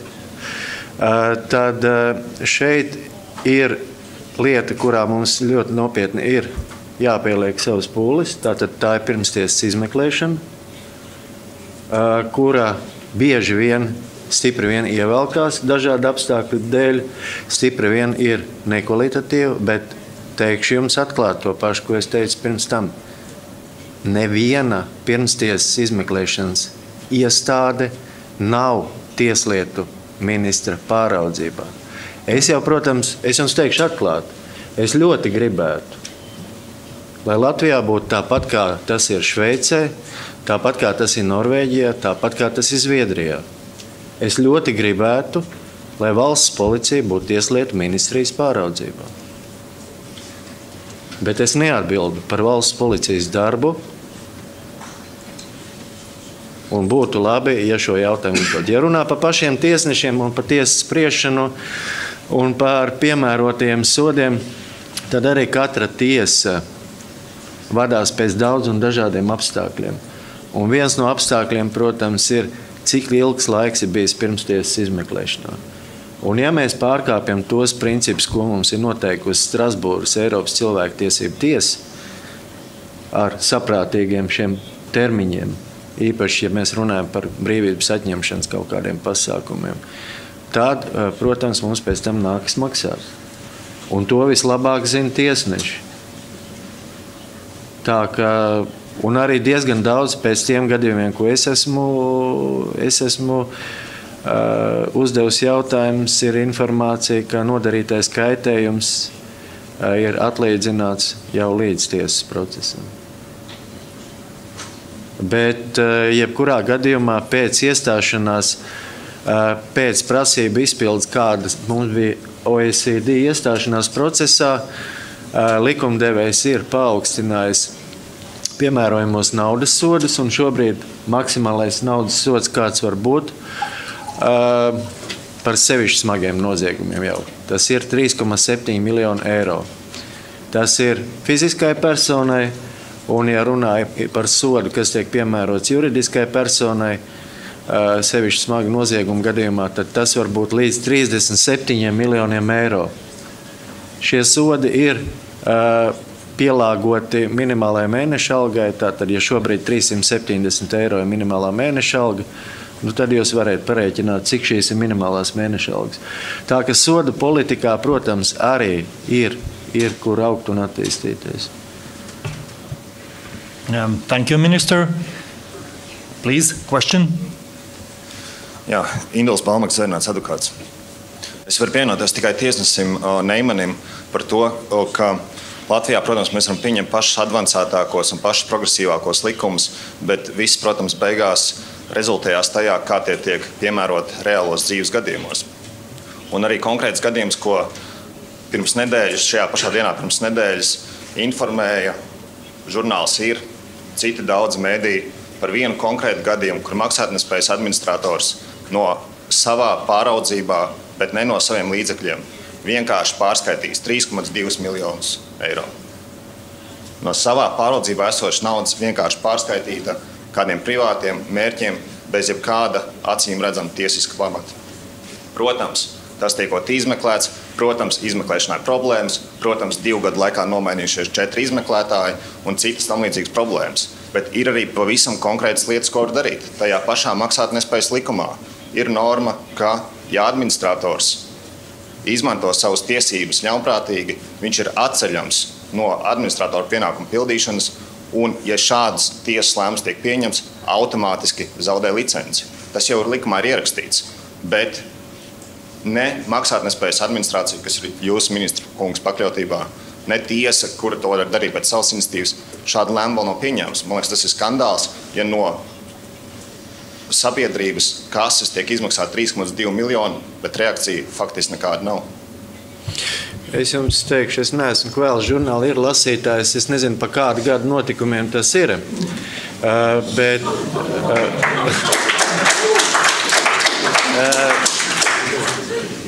Bet es jums varu pateikt vienu lietu, pēdējais precedents Liepājā, kad runa bija par kāda administratora sievas, kur arī ir administratora apstiprināšanu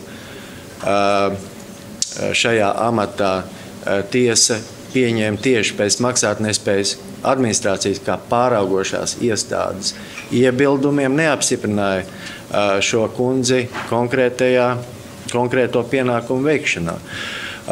Tā ka es jums daudz kur varu piekrist, jo pie iepriekšējā administrācijas vadītāja, pāraugošās iestādes vadītāja, uz daudzām lietām un uz pārkāpumiem šī iestāde skatījās caur pirkstiem.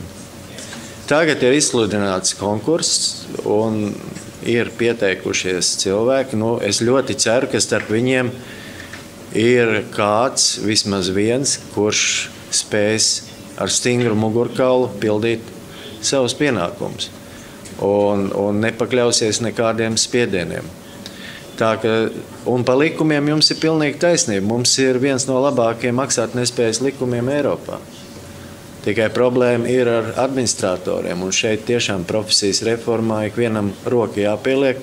Un es tiešām ļoti ceru, ka konkursā uzvarēs spēcīgākais un ka būs nākotne perspektīva. Can I just make one really important comment? In my 25 years as an insolvency practitioner, there is one overall responsibility on me, and that is to look after the interests of the people who have lost money, the creditors. And internationally, in all laws across the whole world, when you have insolvency, the interests of the creditors have to come first. They come first as the responsibility on the administrator, they come first on the responsibility of the judges, and they come first on the responsibility of any authorities around insolvency, the interests of creditors. So for me, if there are gaps in the law, then it's for the regulators to make sure that if the insolvency practitioner is not acting in the interests of the creditors and is instead acting on his own behalf or in the interest of shareholders or in the interests of directors, that is a no-no and it needs regulating against. So it's simple. Act in the interests of the creditors because they're the people that have lost money or have money at risk. It's simple. Thank you for your comments. Gertz, you have a question?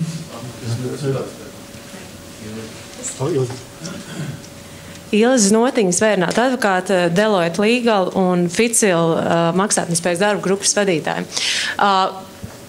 Atsaucoties uz to, ka jūs, ministrs kungs, neesat ļoti kvēls ir lasītājs, es varu norādīt tikai to, ka šajā pieminētajā jūsu gadījumā, kur Liepājas viena uzņēmuma administrēšanā nokļuva kāds cilvēks, kuram bija līdzīgs uzvārds ar to, kam jau vienreiz kaut kāda saistība ar Liepāju bija. Es gribu teikt, ka jūs nepieļāvāt to, ka tika šī administratore par administratoru šajā lietā. Bet ir publikācijā minētais varonis, ir noorganizējis tā, ka viņam pietuvināts administrators tagad atrodas tomēr šajā te uzņēmumā, kur jūs akcentējāt. Ko es gribētu jautāt un lūgt varbūt, sakarā ar to, ka mēs esam Ārvalstu investoru padome ļoti daudz veltījis laiku maksātnespējas jautājumiem. Tagad, kad valsts ir publiski ziņojusi par to, ka gaida, kad kāds iesniegs maksātnespējas pieteikumu attiecībā uz KVV, Liepājas metalurgu, esiet tik laipns, uzraugiet īpaši, kas notiks ar šo milzīgo uzņēmumu. Paldies! Jā, paldies, Ilze. Mēs par to esam runājuši un likumā tā tad ir, protams, jūs zināt, ka administratori tagad ir amatpersonas, tas ir viens, bet likumā ir vairāk punkti uzskaitīti, kas var būt maksātnespējas administrācijai kā pāraugošai iestādei par pamatu vērsties tiesā un ar negatīvu vērtējumu šim konkrētajam administratoram. Protams, mēs skatāmies uz šo lietu ļoti vērīgi. Man tikai viens lūgums, ja jums tiešām ir ziņas, kuras es uzzinu no jums tagad, mēs visu laiku sadarbojamies un lieliski sadarbojamies, ziņojiet par to laikus, ne uz postu faktumu. Man ir ļoti liels lūgums. Mēs jau ziņojam. Arī šodien. Okay, thank you. We have a time for one conclusion. Mums ir vēl viens jautājums iespējams. Adresēts Neimaņa kungam un Rastneča kungam. Tas, ko es dzirdēju šobrīd, tiešām ļoti interesantajā paneļa diskusijā, ir savā ziņā mazliet pretrunīga informācija. No vienas puses mēs runājam par to, ka tieslietu sistēmā trūkst līdzekļu un naudas. Tāpat laikā, salīdzinot ar Igauniju, mums viņu ir vairāk un viņi ir mazāk efektīvi. Tiešām arī papildinot Ilzes teikto, es lēnām arī kļūstu par maksātnespējas jomas speciālistu, pavadot tik daudz laiku juridiskajā komisijā. Un tas, ko es uzzināju pēdējā vai iepriekšējā, ir, ka maksātnespējas administrācijas budžets ir apmēram 2,5 Bentley. Tāpat laikā viņiem ir jāuzrauga darbinieki, kuri administrē tiešām miljonos un miljardos mērāmus aktīvus. Un būtībā jāuzrauga šī sistēma. Saņemot par to, teiksim tā, manuprāt, īsti nekonkurētspējīgu atalgojumu. Un arī šobrīd, ja jūs liekat cerības uz izsludināto konkursu Latvijas vēstnesī, ka pieteiksies kvalitatīvs cilvēks, kas nav no sistēmas vai kaut kādā veidā saistīts ar sistēmu, manuprāt, es domāju, ka viņam būs citi motivējošie faktori tur darboties, nevis piedāvātais atalgojums. Tāpēc mans jautājums būtu tāds, kā jūs redzat, jūs pieminējāt maksātnespējas administratorus tagad uzraudzīs un atskaitīsies, kā jūs redzat, vai šo sistēmu var regulēt vai vilkt skaidros ūdeņos ar kaut kādiem kvalitatīviem rezultātiem rādītājiem tiesnešiem, kur, Neimaņkungs pieminēja, ka ceturtā daļa spriedumu tiek pārskatīti. Maksātnespējas administratori tagad atskaitīsies, kā to naudu, kas šobrīd jau ir sistēmā, pārdalīt tiem, kurus viņas ir mazāk, un taisīt efektīvāku to, kuru viņi neefektīvi izmanto. Tāds būtu jautājums. Garam jautājumu. Paldies par jautājumu. Tātad vispirms par konkursu runājot, konkursu nosacījumi ir diezgan stingri un bargi. Ja runājam par tiesu par budžeta izdevumiem tiesu sistēmai, tad tas ir kaut kas cits nekā pārvaldes struktūrām. Ja? Tā, ka mēs to kopā, teiksim, skatīt nevaram. Budžeta izdevumu tiesu sistēmai mēs pētījām. Aptuveni tie ir proporcionāli iekšzemes koproduktam uz vienu iedzīvotāju. Teiksim, ja mēs salīdzinātu divas līknes, ja? Divas diagrammas Eiropas Savienības dalību valstīs, šie ekonomiskie rādītāji, izaugsmes rādītāji, labi, iekšzemes koprodukts, tikai viens no tiem ekonomiskās izaugsmes rādītāji un izdevumus tiesām. Mēs redzēsim tādas divas paralēlas, reāli. Tā, ka te tagad teikt, Igauniem tas ir labāk, viņiem lielāks, mums mazāks, vai mums lielāks, viņiem mazāks. Mēs turpat blakus esam. Ja runājam par maksātnespējas administrācijas finansējumu, kā pāraugošās iestādes finansējumu, tad nākamgad būs papildus finansējums. Jau pagājušajā gadā dabūjām jaunas 6 vietas, un nākamgad būs. Un mēs neiesim pie finanšu ministres un nelūksim. Mēs atradīsim šo finansējumu sistēmas iekšienē. Ja? Tā, ka būs precīzi summa, tagad nevaru pateikt, tas būs kaut kur vairāk par 100 000, bet jebkurā gadījumā publisko elektronisko pārskatu sistēmu mēs attīstīsim. Mēs noteikti attīstīsim un ciešā sadarbībā ar jums, un tur vajadzēs finansējumu. Ja runājam par algām, nu jā, es zinu, bija arī cilvēks, kurš gribēja kandidēt, bet piedāvāta alga ir pārāk maza. Nu, kā mēs varam, tā mēs augam. Thank you, and Mr. Neimans. Jā, paldies. Neimaņa kungs. Par jautājumu. Būtībā es šeit neesmu neko tādu jaunu izgudrojis. Šī Eiropas komisijas pētījumā Latvijas izdevumi tiesām attiecībā pret iekšzemes koproduktu ir blakus Vācijai un stipri augstāki kā Igaunijai. Mēs varam, protams, teikt, ka Igaunijā arī iekšzemes koprodukts ir augstāks kā Latvijā, bet ja mēs skatāmies uz rādītāju numuru 28 šajā pārskatā, kur ir summas attiecībā pret iedzīvotāju, nu tātad salīdzināms skaitlis, tad tur, protams, ka Latvija ir turpat 2 reizes lielāki izdevumi tiesām attiecībā uz iedzīvotāju kā Igaunijā. Un tad, ja mēs skatāmies uz termiņiem, uz citām lietām, vispār uz tiesu sistēmas efektivitāti, tad šķiet, ka tiesu sistēma ir efektīvāka Vācijā. Un nu jā, šis rādītājs arī atcelto nolēmumu skaits, tomēr 1/4 daļa, tas ir stipri nestabila tiesību piemērošanas sistēma. Es nekādā gadījumā neesmu kritizējis savus kolēģus tiesnešus, bet tas, ko es gribēju teikt, ka mēs nedrīkstam ieslīgt tādā sajūtā, ka viss ir baigi forši, viss iet uz augšu un paliek labāk. Un, protams, laikam ejot paliek labāk, bet tas, ko es gribēju teikt, ka ir daudz lietas, kur vajag vēl labāk. Un tīpaši tā ir joma, kas skar tiesnešu izvēli. Stažēšanās to neatrisina. Un šeit man vienmēr ir pie rokas salīdzinājums, vai jūs gribētu iet pie zobārsta, kurš ir stažējies 8 mēnešus, labot savus zobus?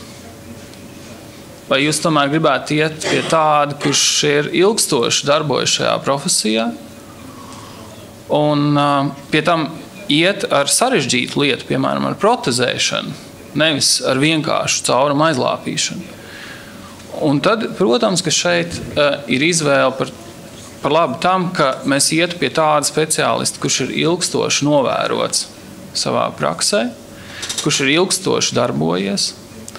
Un būtībā, varbūt nav vietā piemērs, bet tomēr arī, kas raksturo. Piemēram, tāpat nesenā šobrīd lieta, kas tiek skatīta Zolitūdas krimināla lieta, kur apjomīgi sarežģīta krimināla lieta tiek iedalīta tiesnesim, kurš ir nesen sācis strādāt un iepriekš darbojies civillietu sfērā. Skaidrs, ka pirmais, ko viņš izdarīja, viņš pieņēma lēmumu par atstatīšanos.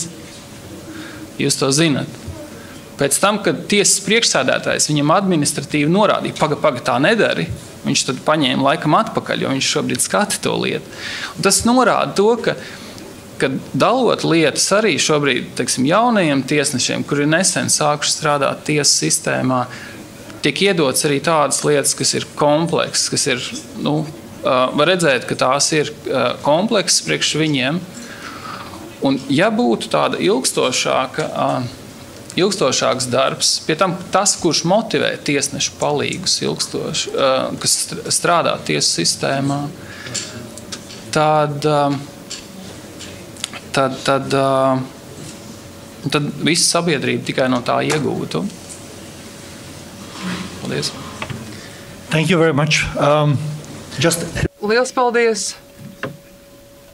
Nepareizi pateikts. Tiesnešu kolēģija spriež tiesu Zolitūdes lietā. Un Zolitūde, ar ko mēs tiešām lepojamies, ka Zolitūde beidzot pārāva to mezglu, kurš visu laiku mums bija tulkošanas sistēmā. Ka vieni teica, drīkst tulkot, otri teica, nedrīkst sinhroni tulkot. Tagad krimināla procesā būs sinhronais tulkojums šādās un līdzīgās lietās. Likumā nav rakstīts aizliegt vai atļaut, bet viņš būs. Un to izlēma tiesneši, interpretējot likumu. Un es atkārtoju, Zolitūdes lietu izskata tiesnešu kolēģija, nevis tiesnesis. Thank you very much. Minister, Justice Stephen, Robert, thank you very much for this discussion. Thank you very much for the open questions. We have, I think, come to common understanding that predictable system and rule of law is a mandatory precondition for investment inflow in Latvia. And I would say that is our joint duty of care to make sure it happens in the interests of the Latvian economy and the country itself. Thank you very much.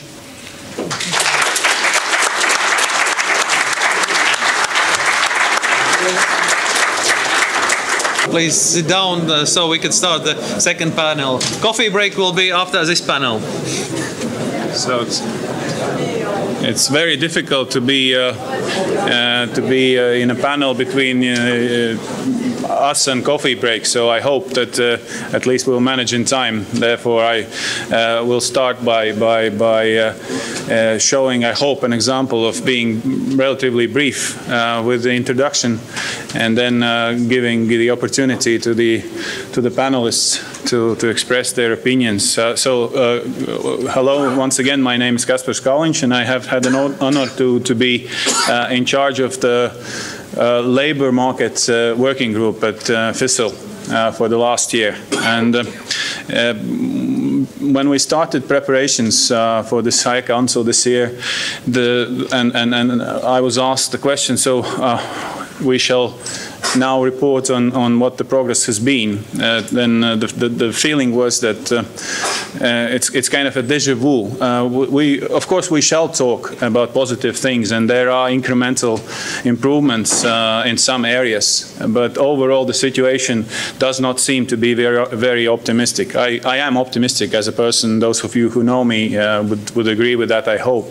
But it has been rather difficult to see a light in the end of this tunnel. So where are the issues when we talk about the labor market? Still those good old three things that or good old three topics that we are continuously bringing up and trying to find ways out.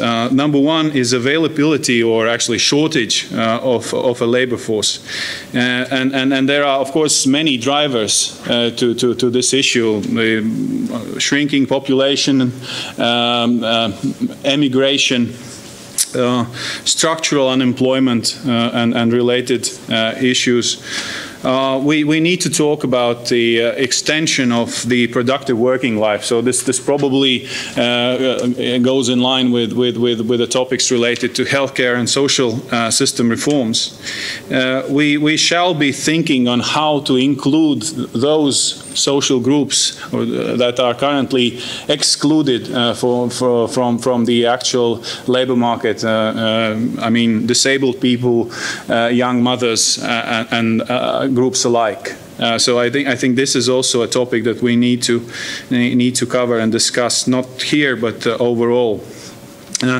And last but not least, in this regard, of course, is the ways we are managing re-immigration and smart immigration. We brought this topic up last year, I think, for the first time into public. We called it the smart immigration. It's like putting gloves. We are talking about importing people to Latvia, and I think I'm not the only one who thinks that the size of our economy, the shrinking size of a labor force enables us actually to sustain the social system that we are continuously saying that we keep floating at this point. So this is this availability of a labor. The second area is the quality of workforce, which is a key driver to productivity. So the quality we are talking, and this what we see on the surface is of course the decreasing productivity, unfortunately, and Mr. Utkaste will, I hope, cover this from the macro perspective in his introductory speech later on.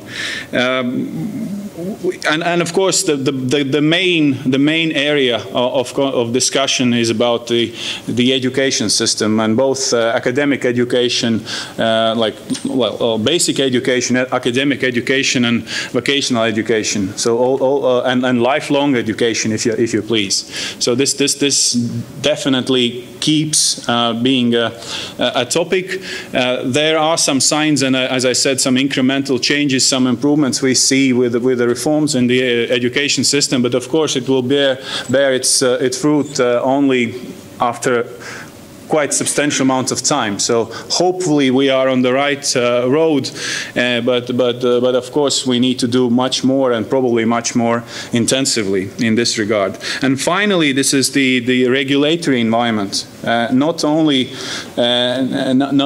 there are so we shall talk not only about the rule of law, but also how competitive we are with our legislation, so that actually employing people in Latvia would be at least as much favorable from the legal perspective as it is to employ people in neighboring countries. So, having said that, so that's the, let's say, as I said, the good old topics you all know.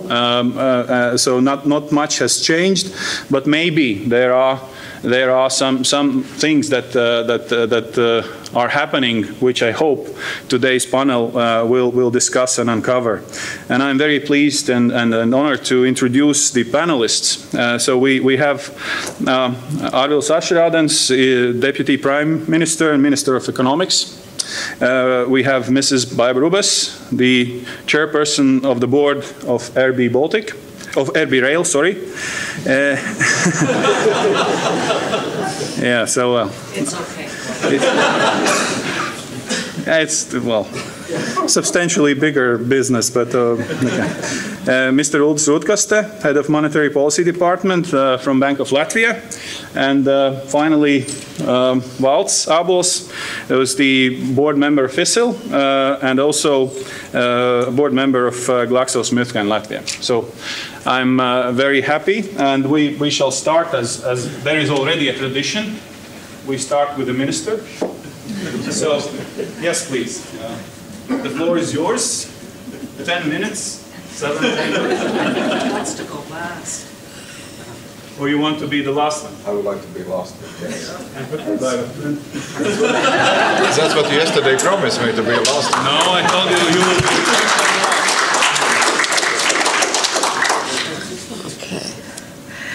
Okay. It's a pleasure to be here. What Kaspars failed to say is that I had the great honor of chairing this wonderful organization for a while and participating in many a high council. And those of you that may not know, when FICIL was founded, the intent was, or the assumption was, that it would be redundant by the time Latvia joins the European Union. And lo and behold, here we are. And I'm extremely happy that FICIL still has great relevance, and it clearly does, because it still keeps focus on topics with great weight. And I'm sure that this is particularly furthered by the fact that a woman continues to be at the helm of FICIL. The topic is a very good one, the labor force. And actually it brings many issues together because it's a key one to have a flourishing economy, to eliminate inequality, especially in our country, in Latvia, and inequality is high, which therefore brings an even more particular focus on labor issues. And it is key to have a well-functioning state and nation. So let me show you a few slides, very quick ones. One of the first questions is, of course, we think we don't have the right labor force. We don't have enough of them, and we don't have the right ones. Let's see, okay. So where are the good people missing? No, this is a quick express survey. We think that we're looking at talented and experienced management. We need staff with sales-related abilities and skills, and now we also have the many outsourced service centers. We know that we are looking for people with sufficient and up-to-date technical knowledge and skills, and we for sure need low-skilled labor. First picture. And why do we think that they're missing? What can we look at? Clearly, there's a growth of demand that's faster than the growth of supply. Do you agree with that? Yeah? Yeah, some people nodding their heads. We know that there's also an outflow of workforce in certain areas. It was telling that I think yesterday morning, one of the members of parliament, Lolita Chigane, tweeted this great thing about, and I bid farewell to a friend of mine who was leaving the country and told me, please stay and continue to fight for a good Latvia. The one person was going off to a better job. That's the outflow of the workforce. But we should stay here and continue fighting for a flourishing Latvia. We know that the size of the labor market is a tough one to look at. And Kaspar's already addressed the issue of the quality of labor. And at the end of the day, I think a lot hinges on the attitudes related to cultural problems. In the previous discussion around our whole court system and system of law, I don't think it's a question of resources. I genuinely believe it's a question of attitude and ideas, approach, and action on very simple values. And then comes a very good question, and this is one that I think many of us look at. Where is Latvia in the European Union's labor market? Are we an underdog or are we a tiger? Because it seems that professional qualified labor outflow will grow, and we know that complex measures must be taken to increase pay levels. Here we address, of course, the gray economy in particular for the labor force. It is important to have the right people in the right place at the right time with the right remuneration, and that is a really big challenge. And we need to somehow facilitate the return of human capital. How will all those Latvians who have left come back? What will trigger for them to come back? Assuming that they will come back. I personally don't think many of them are going to come back, but that's a very different topic. And of course, one of the underlying topics around the labor market, for sure, is what to do with immigration. Because we're faced with these issues right now in very many different ways. Can we benefit from the potential inflow of qualified and motivated labor? How can we have control of the quality of the incoming labor force? Is there a way to ease tension around this topic and start a really genuine public debate about immigration related to the labor force? And of course, I think many companies here will say there are certain areas of expertise that need particular kinds of expertise and they're lacking, and maybe we can find ways to do it. Well, I have a very interesting observation on this. These are the slides that I showed in 2005 to the then Cabinet of Ministers, exactly the same ones. And Geertz was kind enough to share the specific remarks I made at that time. And I can tell you, I could have given exactly the same speech with very, very few exceptions. And the sad part is that if we were to take all of the previous slides, with very few exceptions, I think that the situation is actually worse. 11 years, no big change. The outflow is greater. Immigration is knocking on our wall, and we don't want to talk about it really. And the situation, the complex situation that needs to be furthered for a country, for people to want to live and work here in a responsible and properly remunerated manner, it still hasn't happened. So here's a few reflections, and they're really my personal reflections about what the issues are and what really needs to be addressed. In politics, one of my favorite political stumbling was the one of George Bush, the first one, the father, when he was running against Bill Clinton. And Bill Clinton had this great political slogan called "The economy, stupid." And it was called the vision. That was Bill Clinton's vision. And then George Bush was asked, descending from a plane at one point, he said, "So what do you think about Bill Clinton and his vision? The economy, stupid?" You know, Bush replied, "I don't believe in that vision thing." And from that, his ratings dropped and he was not reelected. I would invite, finally, the government of this country, whichever political parties are involved, to actually have a real vision for the country and see whether there's something inspiring that we should go for. Because visions and inspiration create situations and opportunities. If you're lamenting things all the time, lamentation, so being negative about something or criticizing something all the time, this does not inspire anybody to go forward. So I think we are looking for a genuine vision for the country to grow with and to be great. I hate to look at Estonia at times, though I love them dearly. And Estonia, that was created in a time when the economy tanked, is a great vision to go for. We may or may not like it. We may or may not believe that Latvia is in the same state. Lithuanians will say that Lithuania is in the same state, and frankly, all three are probably correct. But Estonia is a vision. Latvia does not have that vision. And so I think that that's something to look for. Oh, I forgot this. There we go.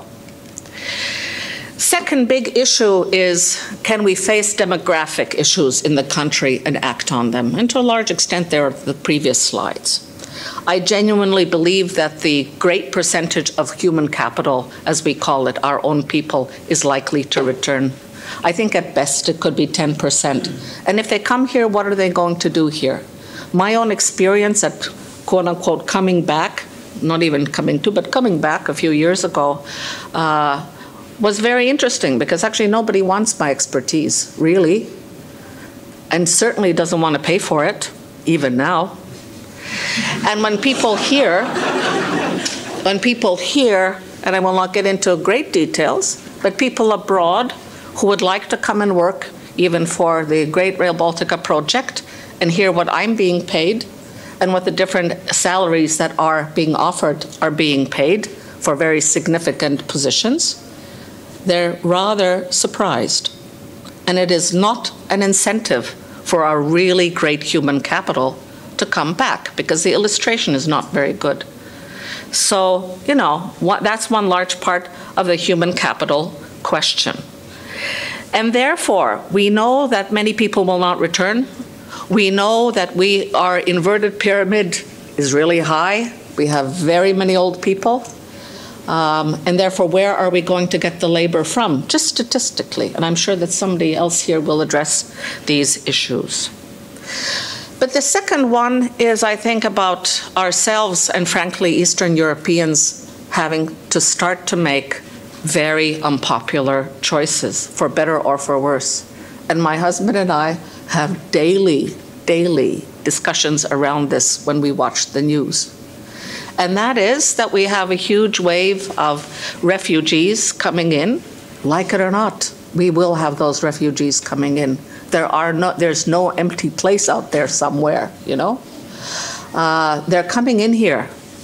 And actually, why shouldn't we populate parts of the country in a constructive way with very entrepreneurial people that are coming from the Middle East and from Africa? That would be, my question. Now, I understand, and my heart certainly feels for all of the nationalistic issues, partially racial issues involved as well. But it's going to happen sooner or later.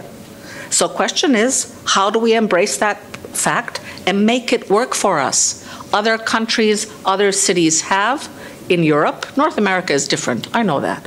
But in Europe, they certainly have, and we certainly can if we want to. And I actually think it would address very key issues around the labor force, possibly generate also some income to have better paying, higher pensions, better health system, better educational system, et cetera, et cetera, et cetera. And then there are, I think, in the labor issues, a whole realm of issues to address in terms of values. And I actually think that our country, each one of us individually, and our government should look a little bit at the values they stick to and prefer to work by. OECD, human rights, all these great things. But I don't think that very many people actually think about the consequences.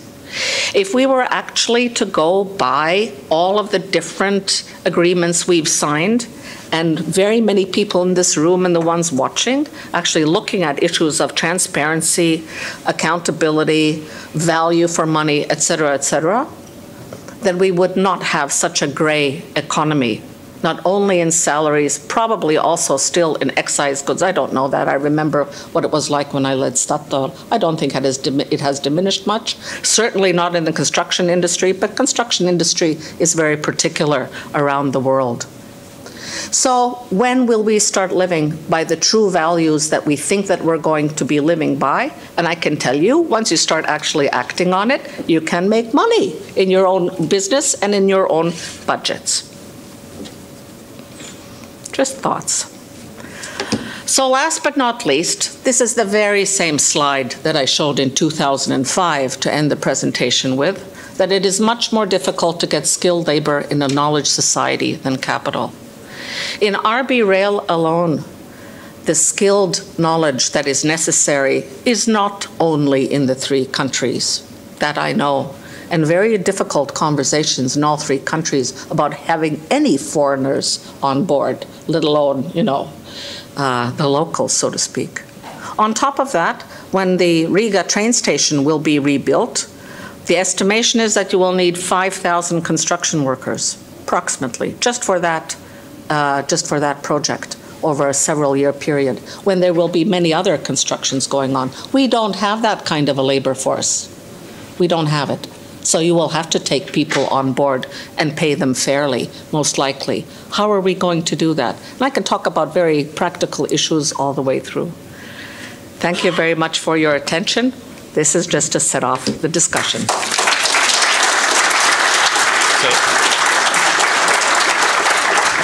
Thanks, but please write down your questions because our memory is a special thing, and you will forget them. I'm almost sure, because we will have more inspiring speeches here today. So I am pleased to give floor now to Mr. Uldis Rutkaste from Bank of Latvia with his macro view on things.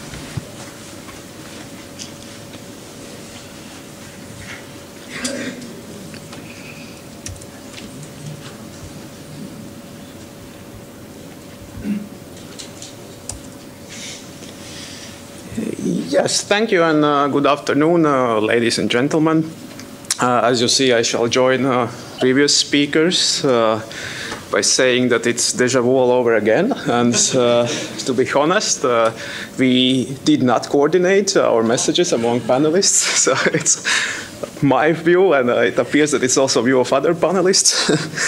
But let's go through the presentation. I will try to present kind of some macroeconomic evidence why labor market is important and why we shall focus on the challenges that we have in the Latvian labor market. So economically, labor market is a quite important part the economy, and developments in labor markets, they can quite heavily affect our competitiveness and quite heavily affect our growth. So if we are not competitive, if we have labor shortages, if we have wages that are growing faster than productivity, we lose our cost competitiveness, and then we have result of slower economic growth in the medium term, or no growth at all. And why I feel there is this deja vu all over again is that after the correction we experienced during the crisis, we start to see that this gap between wages and productivity in Latvian labor market is building up again. In pre-crisis period, over the past boom, I think it was more explosive process. These days it's kind of slow burning process, but the results are the same. Labor market is tightening. Obviously there is labor shortage, and wages are again growing faster than productivity.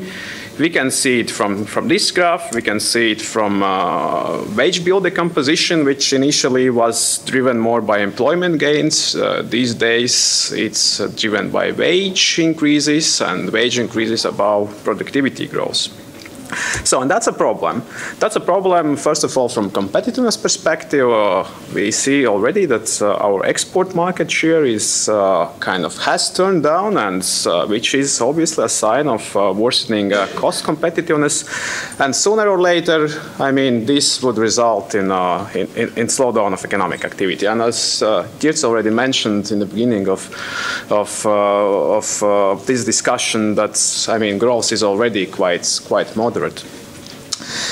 And generally, I mean, we need to solve somehow this issue to make a good ground for sound economic development in future. And looking from labor market, from human resources perspective, there are obviously two directions: to do something about quantity of labor, and to do something about quality of labor. I will briefly touch both of the issues.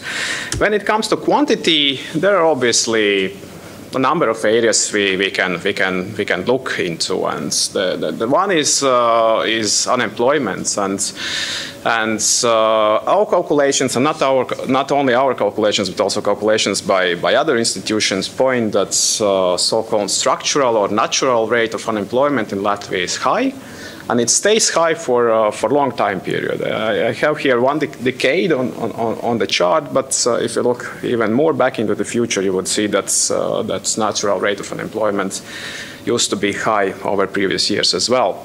So basically this means that we do not utilize part of our labor resources. There are people that would be willing to work, but that are not able to find job due to one or another reason. There might be skills mismatches, there might be regional disparities. And basically, we have, on the one hand, we have labor shortage, on the other hand, we have unutilized labor resources, and we can do something about that. And clearly, one of the issues is this endemic regional disparities that we have in Latvia. If you look at the regional breakdown of unemployment, there are quite significant differences. And then one should look into this and basically try to get these people, which are unemployed on the eastern part of the country and other parts of the country, basically either by fostering mobility of people within the country. And believe me, the country is really small. I came from I spent 2 years in the United States, and I came back last autumn, and generally my first impression about Latvia was the country is small. You can get from Riga, you can get to every place in Latvia in virtually 2-3 hours, and that's not that long actually. If you have experience of kind of living in larger countries, you see that by fostering mobility, you probably can really match the labor demand and labor supply within this country. Of course, the investments are obviously needed in infrastructure, in transport sector probably, but you can do that. So, and yes, and actually if you do the cross-country comparisons, Europe is actually part of the world with very high natural employment, and Latvia has also one of the highest natural rate of unemployment within the European countries. So generally, the problem is quite pressing, and it needs to be addressed. And the more people you get into the labor markets, the more labor supply you have, the less labor market pressures you have, the more balanced growth between wages and productivity, and then obviously businesses have more people to hire and to do to implement their projects. So, and how can you do that looking from a policy perspective? One of the answers is active labor market policies, that basically you activize people, you provide them new skills, new knowledge, and basically so that their skills, their skills are kind of appropriate for or they match the demand for labor skills, and that's what many countries do, and that's actually what Latvia does as well. Maybe, well, if you look at the total envelope of the funding, it's not that large, but we are doing some active labor market policies. But the trick is in the details, and if you look more into the details, well, there is a lot of research basically saying also, just to mention some of research papers, there is one done by Professor Hazans some few years ago. There are other pieces of research basically saying that occupational training is quite efficient in increasing probability of unemployed people to find a job after having taken this requalification. And then if you look basically how the money is spent in Latvia on which active labor market policies, the one I mentioned is squared in red. So basically the small blue bar, and the data are on the first quarter of this year, but the situation used to be similar also previously. Basically, we don't spend that much on efficient active labor market policies, and the other one squared in blue, basically non-existent bar, basically is the activity that is targeted to increase regional mobility. Basically, two problems that we have in labor market: skills mismatches and regional mismatches are virtually unaddressed. And basically, by occupational training, I mean really vocational training that are 6-9 months courses. Basically, people are equipped with new skills. We are spending on kind of competitiveness promotion, which are in practice a couple of week courses. And people are somehow activated, but then their probability to find the job does not increase a lot. So that's a problem. We have this opportunity to spend funding on active labor market policy in a more efficient way. So unemployment was one way to address the quantity of labor. Another way to address the quantity of labor is to increase participation rate. Basically, you have working age population, and there is some part of the working age population that is not employed, that doesn't want to be employed. So we can probably activize also those people. But then if you look and do the cross-country comparisons, participation rate in Latvia is already quite high on the European background. Of course, there is some scope to increase it even further.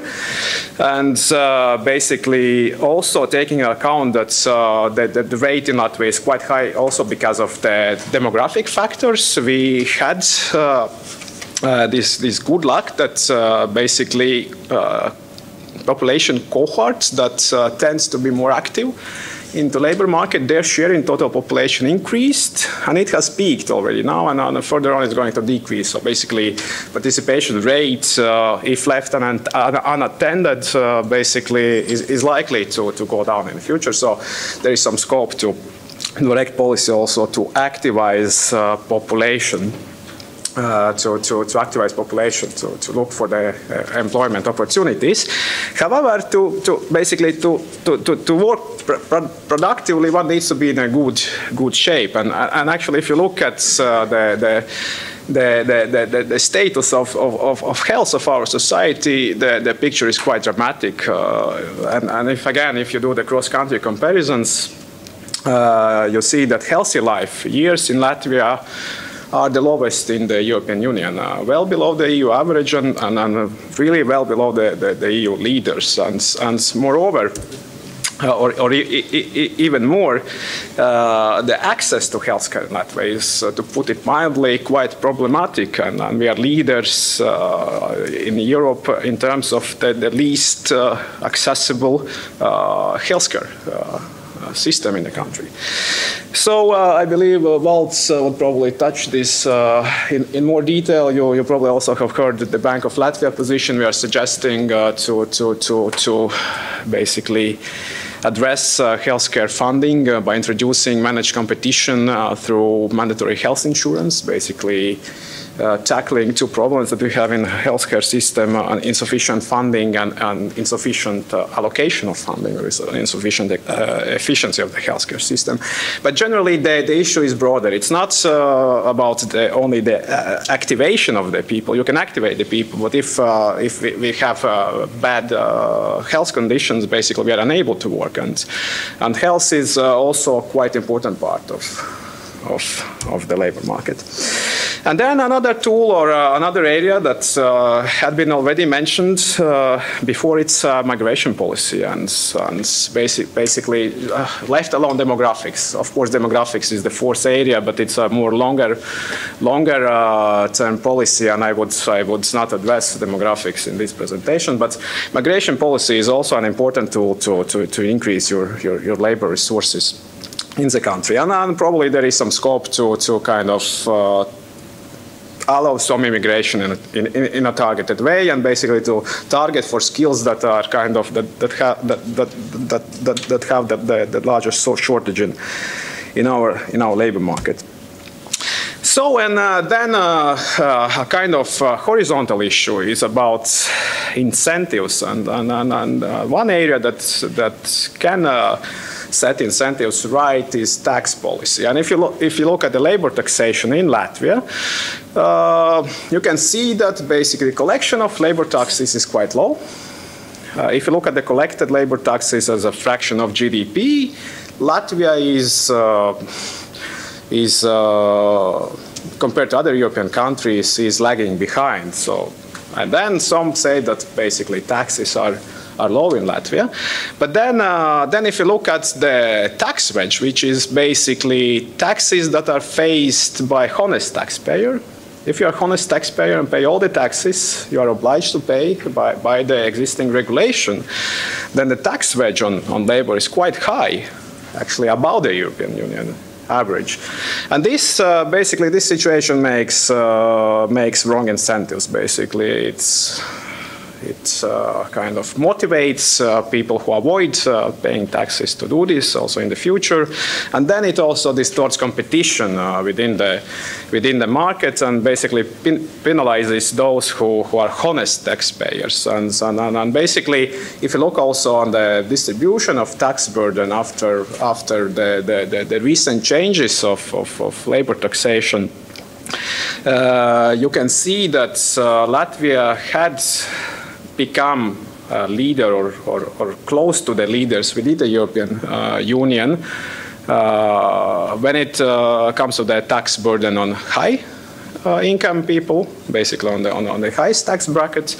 I mean, this solidarity tax it's clearly tax on labor, and then also, if you look at the other end, the low income earners, the tax rates which low income earners face is also above EU average, and basically well above many other countries in our region. So basically, labor taxation is not really fostering our competitiveness, and basically, if an employee or employer has a chance either to employ people in Latvia or employ people in other countries where labor taxes are lower, of course they would consider these differences. So I have to speed up. I have 3-4 more slides, but I'm already gradually approaching the end of my presentation. Quality, which is also quite important factor. Unfortunately, I'm not really expert on these issues. I would not provide solutions, but I would probably try to raise a couple of issues. And when it comes to quality, of course, quality is really linked to the productivity. And basically, if we would like to boost productivity of our economy, we really have to concentrate also on education sector. And it appears that the education sector quality of the education is quite poor if you compare to other European countries. This is seen from this chart, which is basically survey-based data. But if you look also on some hard data, you see that social science citation index is quite low in Latvia. The same stands in other areas, like even I guess in physics and mathematics. Probably their situation is a bit better, but nevertheless Latvia is lagging behind, and not only advanced countries but also our neighboring countries. So basically, this suggests that we have quality problems in higher education system. We have also problems in vocational training system, even though in recent years there has been progress and infrastructure had been upgraded. A lot of investments had been made in vocational training. We see that problems are addressed only partly, and we have this new equipment, newly renovated vocational schools. But then if you look at what skills these vocational schools provide to their students, and if you look at kind of this general skills level, you see that I mean exams, state exams in these vocational schools in physics, mathematics, they are well below the results in other schools. So basically, the school provides vocational training, but then it fails to provide good general education. So people who have to decide either to go to vocational training, probably they're unsure whether they would like to do manual work in their future career, or maybe do manual work for some time and then go into the high school and have higher education and then change their career. Basically, they have no choice. If they go to vocational school, they most probably will be unable to move to the university or to the high school later on, because they don't have these general skills. So the main point is that many problems are addressed only partially. And just quickly to conclude, I mean, challenges are well known.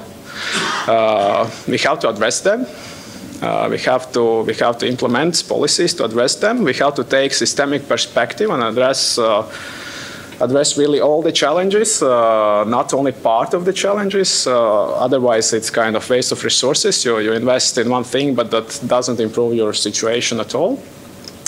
And then you should shift focus from process towards outcomes. Basically, it's the same thing. And to do that, clearly ownership of the policymakers and commitment of the policymakers, political capital of the policymakers is quite important thing.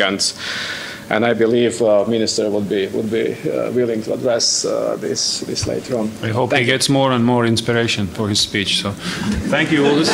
Thank you, Uldis. And please, again, a reminder: please write down your questions. I now will give floor to Valts.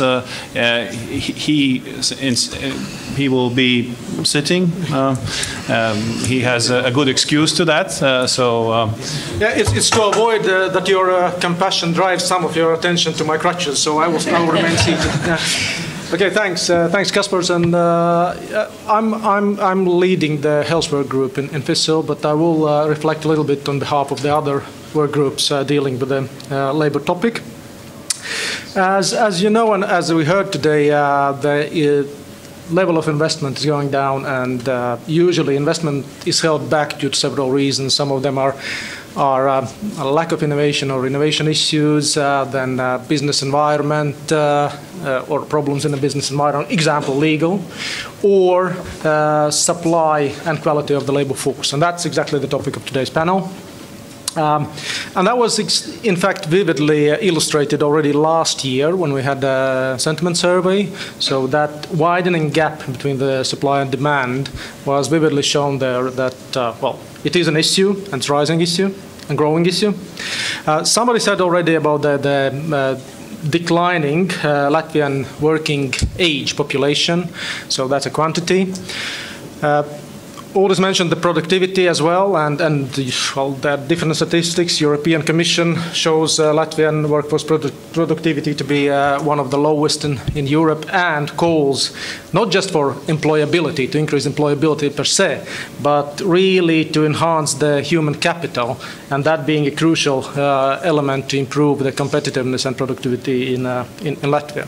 When we think about the productivity or the output, well, very, very simple equation, everybody knows, shows that that productivity is in effect the factor of the quality and the quantity. And these are the lines along which the FICIL work groups were working. So some of them were more looking at the quantity. Some work groups, like health and education, were diving into quality issues a little bit more. We have produced several position papers throughout these years, and and updated some of them this year. And specifically, there was a one paper for the labor law, and I will start with a positive, at least with that position paper. I have to say we have like first steps of progress, and we're working closely with the Ministry of Welfare, and hopefully there will be like a positive dynamic in adopting the suggested changes there. Talking about the quantitative element, so everybody knows the demographic situation, and I believe there are no silver bullets to solve it. Natural causes of demographic issues. Nevertheless, we have and we also saw from all these slides that the outflow still remains at some level, and the saldo is negative, despite some of re-immigration initiatives, which I'm not sure how successful they are at the moment. But last year we suggested also some of the proposals related to quantity, or at least to how to maximize the use of existing labor. In other words, about the centralization of economic activity around either like pulling resources together, and also ensuring that admin capacity at the specific centers are like maximized for efficiency gain and for the productivity gain. In fact, that was September when we had a High Council, and then during that High Council, the minister announced like his intention to initiate some reform on territorial, some of territorial reform. Personally, I have not heard anything since that, so probably some preparation work is going on. But anyway, so we still believe that's a good idea about the centralization of economic activity, and also knowing or looking at this unemployment pattern, that there are specific regions where that's a big an issue. So that's still on the agenda. The other thing which was mentioned by Kaspars briefly, the smart migration. I think very, very sensitive topic this year because of the asylum crisis in Latvia. Obviously, a little bit a different color to that topic, but still we believe it's something to talk about. It's something to think about, and we are actually expecting that there will be like steps of easing illegal and admin restrictions to also to bring in the skilled or required workforce from outside the EU or EEA. And well, just as inspiration, we know that Estonian government is already progressing in that direction, and specifically looking at the people to be employed in a IT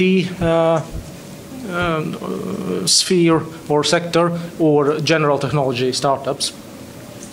Another recommendation on a smart migration was focusing on international students, attracting the good quality international students here, and use them as during their internship or terminated contracts. We are carelessly educating our people through the first, primary, secondary, and tertiary schools, and then easily letting them go to contribute to other economies. At the same time, there are still a number, and probably increasing number, in fact, of international students, and I think we have not done much to really exploit their knowledge and capabilities here.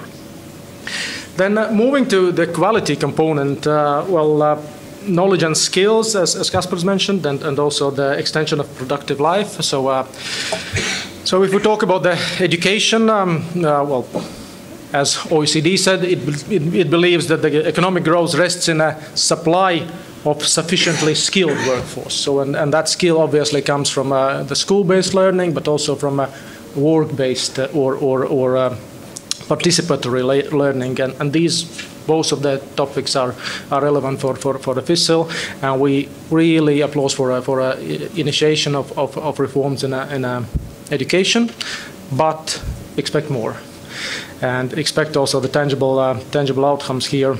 We know that some of the reforms have been kicked off. Some are at the implementation phase. Some are still waiting to be implemented. However, obviously, there are no tangible results yet, and nothing to measure yet. We know that significant investment has been made to vocational education, to modernize and reform vocational education. Nevertheless, we shouldn't be self-complacent, and we know that there's a lot to be done towards actualizing the curricula and also addressing the poor image of vocational education, which in fact limits the attractiveness for potential students. We know also that 150 million or so has been invested. We have a new infrastructure here, so the question is, I think we need to start thinking what will happen in 3 to 5 years. What will happen with that infrastructure in 3 to 5 years? Who will maintain it, and how will it be managed and used? Latvia has made a progress on reforming the higher education. We have a new financing model for the higher education, and also we are establishing the independent accreditation system, which we welcome, and we hope that process will continue. We also expect that there will be some quality assurance initiatives run further in the higher education sector. Still, we have to say that the supply of graduates to knowledge-intensive sectors is very weak, and also the attraction of international students is poor, and it in a way links in some way to innovation. And as you know, according to the global competitiveness reports, innovation is the weakest point for Latvia, and specifically to mention it's a lacking cooperation between higher education, academia, research, and the business. So despite those positive developments, we still are concerned about the issues which are still there. That's a mismatch of infrastructure and demand. That's immigration of the talent. That's automatization of resources. So it's in many small pieces, and also lack of achievements in research and the quality of the higher education. So. I should not dig into or should not spend too much time on our recommendations, because I think the education has been a hot topic throughout last quarter. So European Commission saying something, OECD report coming out a week ago. So, but we are happy that basically the direction is very, very similar to what we have been proposing, and we are continue to propose in our recommendations. And just to mention those 3 goals which we still stand for. And that's about the equal opportunities, which means optimizing the school network and to level out that quality of the education. So OECD report says that between the large cities and the rural cities, there's a more than 1 year education gap, inequality, so which is not really great. Then the other thing is really leveraging the quality from the good to great, yeah, and that's across all of the education system, and that obviously requires much of the well, smaller steps. It's about the clear vision, about the really reviewing objectives of the education system. It's introducing the evaluation and assessment frameworks. It's well, everything about the participation in a lifelong learning, both for the graduates, but even more so for the people in the education system. And also strengthening the institutional capacity, meaning the strategic leadership and management of the institutions. And the third point is well, it's the 21st century. Skills are changing, demands are changing, so we need to change also the way how we teach and what we teach, and that's basically introducing the competency-based education at all levels. Now, these are the three which we stand for, and these actually resonate very well with what OECD says in their assessment. So, and the other quality aspect was, or is, health, and he got to his topic. So. No. We had a special session last year, and well, since nothing much has changed since last year. I don't think I have to spend much on that. Actually yesterday there was like the Latvian news channel was quoting Eurostat statistic or Eurostat analysis, claiming that every second death in Latvia would be preventable if the health system would perform better. Yeah? Every second death preventable if we would be on average of EU. The another striking fact is what all this already showed. That was old data. That was 12 or 13. Now we are worse in healthy life years. It's not 53 anymore, but 51 for male population. And that's 10 years behind the EU average, meaning significant productivity gap versus other countries. And these facts concern both quantity and the quality of the labor. FICIL has noted previously that poor health of the population and unequal access are increasingly becoming the barrier for a growth and competitiveness, and that's since 2013. We have provided 4 recommendations in 2014. Well, we have to say that nothing really has happened since then, and therefore I would just like to remind, because I think they are as important now as they were like 2 years and 2.5 years ago. So first of all, we were asking for a really whole government commitment and action to improve health outcomes of the population. It's not about the Ministry of Health. It's really, if we want healthy life years, if we want the labor be there, so it's a whole government action, hand in hand. That was one.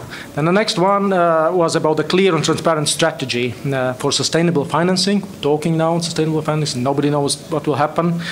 The service deployment, so what services will be available, or well, next year, year after, etc., and where. So, in other words, the master plan, and the health workforce. So those 3 strategies should be like clear to everybody, clear and transparent, so everybody can monitor how we are progressing there. But the third thing is explicit definition of health benefit basket, or health benefit package, or the health basket, if I may say so. So everybody knows what's in there. So, and that's kind of the first step to address the unmet medical need, which was vividly illustrated in all the slides. And the fourth thing is efficiency. We strongly believe that well, system needs money, but that is conditional investment along much-awaited reforms, and efficiency improvement is one of them, and that's hospital governance, that's the way how state and municipalities cooperate or looks for synergies in managing health budgets. That's e-health introduction, that's transparency on resource use, etc., so efficiency dimension. So those 4 as relevant today as they were like 2 years ago. Finally, I have to say, we are pleased to see that most of those recommendations now have been listed in a government action plan. Nevertheless, it's just a paper still, and we are impatiently waiting for a progress of enforcement of them. So, and I have to say, the the one thing which I will... the one. Yeah, exactly. Now, that probably also will be like a bridge to some afterwards discussion. Okay. So regarding the reform, regarding health reform, we had the health panel last year, and we were asking, do we need reform? There was one opinion coming from ministry, okay, so we need money, not really reform. There was another opinion that we need we need to move to change the financing and also introduce e-health. So now everybody like talking about the health reform, so everybody, yeah, and is that because, like as Mr. Rasnich mentioned, because we need some pressure from outside? So because what happens or what changed since last year that like OECD talking about reform, World Bank working on that, European Commission. So my challenge or my question is, so why we cannot progress with the good and necessary things ourselves, and we always wait for some like external pressure to start moving. So well, that's the provocation question.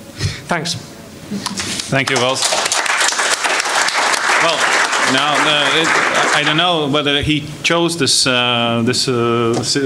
deliberately, but of course each minute the minister will speak now will eat into your coffee break and the possibility to visit a certain place. Anyway, please welcome Mr. Ārvalsts Ašarādens, our Vice Prime Minister and Minister of Economics.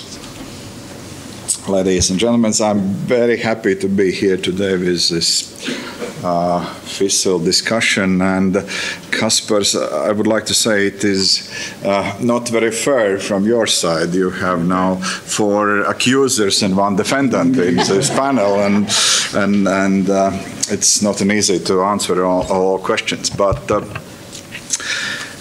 regarding employment or labor market, I would open maybe not a secret, but I would say until this government, there were no responsible ministry for employment in this country, actually. This is a point, and that's no surprise of those questions addressed in today. Well, to be fair enough, I have to say the welfare ministry is partly responsible for that, but Ministry of Welfare taking care of long-term unemployment issues. Yeah? That is social aspect of long-term unemployment. There is no general strategy, there is no general approach. And there were addressed the question about the ownership of this issue, and I have to say it is voluntarily I took it in my portfolio, and Ministry of Economy right now taking care responsibility to coordinate the work between 3 ministries: Ministry of Education, Ministry of Welfare, and Ministry of Economy, and will take responsibility of development of labor market. And I see there 3 fundamental problems which we have to solve, and all of them was addressed, but majority of them are really complicated. The first one of the deficit of labor, it's already mentioned, and first time and see, and this after post-crisis period, I checked the figures from the tax authority regarding employment, and if we compare 2 years, we first time see the number of working places are growing, but number of people employed are decreasing first time. It's down by 1%. And that says it is outward immigration are really taking effect in the market. And in reality, we see this already addressed issue about much faster growing cost of labor versus economical growth. Last year, salary growth was more than 6.9%. And I would say it is not a sustainable development, and we have to really think about what should be done on short-term line.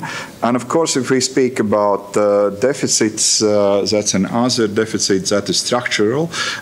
Structural unemployment, where we've seen we have a relatively high unemployment figure, 9.9. Same time, Riga or Greater Riga area speaks about completely different figures, what was already shown, and that speaks a lot about processes there. Second issue, of course, is productivity.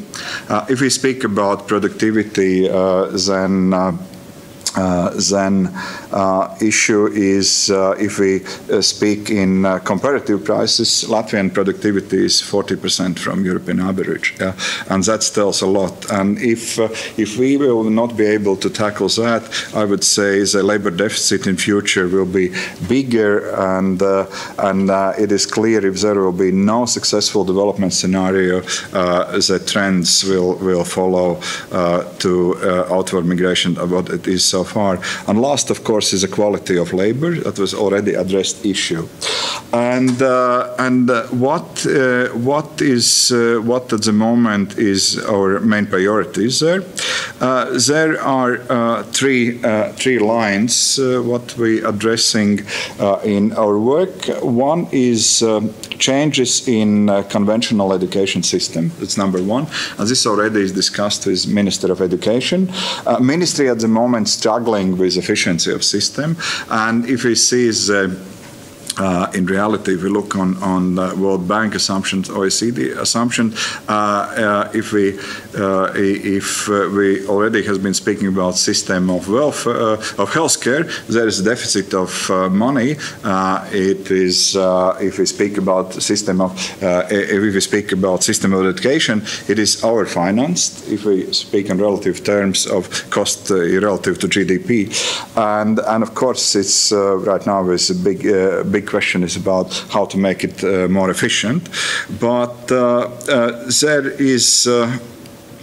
is questions what should be addressed in long term and of course short term issues. And if you speak about long term, that of course is imbalance between higher education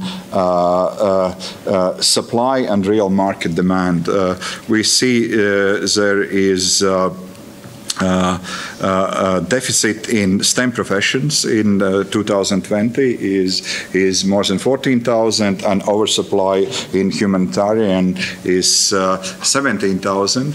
But if we speak in general terms, the major issue is how to make a higher educational system to really think about the future market needs, and get out of the situation where we teaching young people in programs where actually is not needed in the future. If we speak about short-term things, that is one is I would say the hole in the system is, and the most problematic sector, that is middle schools, and the problem is more than 30% of young persons after the finishing of the program are not able to start the next level, the higher education, and that is a basic source for outward migration from the country, and that is one of the biggest problems that we see on the short-term base. And of course, is another big problem is we have very high low-skilled labor market share in the system, and I would say those issues are addressed onto conventional education system or ministry. Second big issue is lifelong learning, and or I would say this is mobilization of workforce, and this is a major question is how to transfer people between branches where we see the how to say, oversupply of labor, like classical school system. At the moment, we have for 8 children we have 1 teacher. The ministry plan is changed to have for 12 children 1 teacher. What is the minister struggling at the moment? But that's mean at least from 24,000 teachers, quite a significant share of them will lose their job. And if we look at conventional education system, there are still more than 700 people on annual basis are taught to become a teacher. But if we speak if we look at the programs for STEM professions, like there are deficits and there are still no enough children who are learning those programs. But at least the good news about is there is regarding lifelong learning and potential support for people to change their branches and to start up a new professions. There are, I would say, there is enough resources allocated for 2 ministries, Ministry of Education and Welfare. If there is good programs, I would say no. Then is Ministry of Welfare have this coupon system, which was good on post-crisis system, but there are a lot of work on how to help for people to improve their, how to say, a faster adaptation in new situation to the new situation, new labor.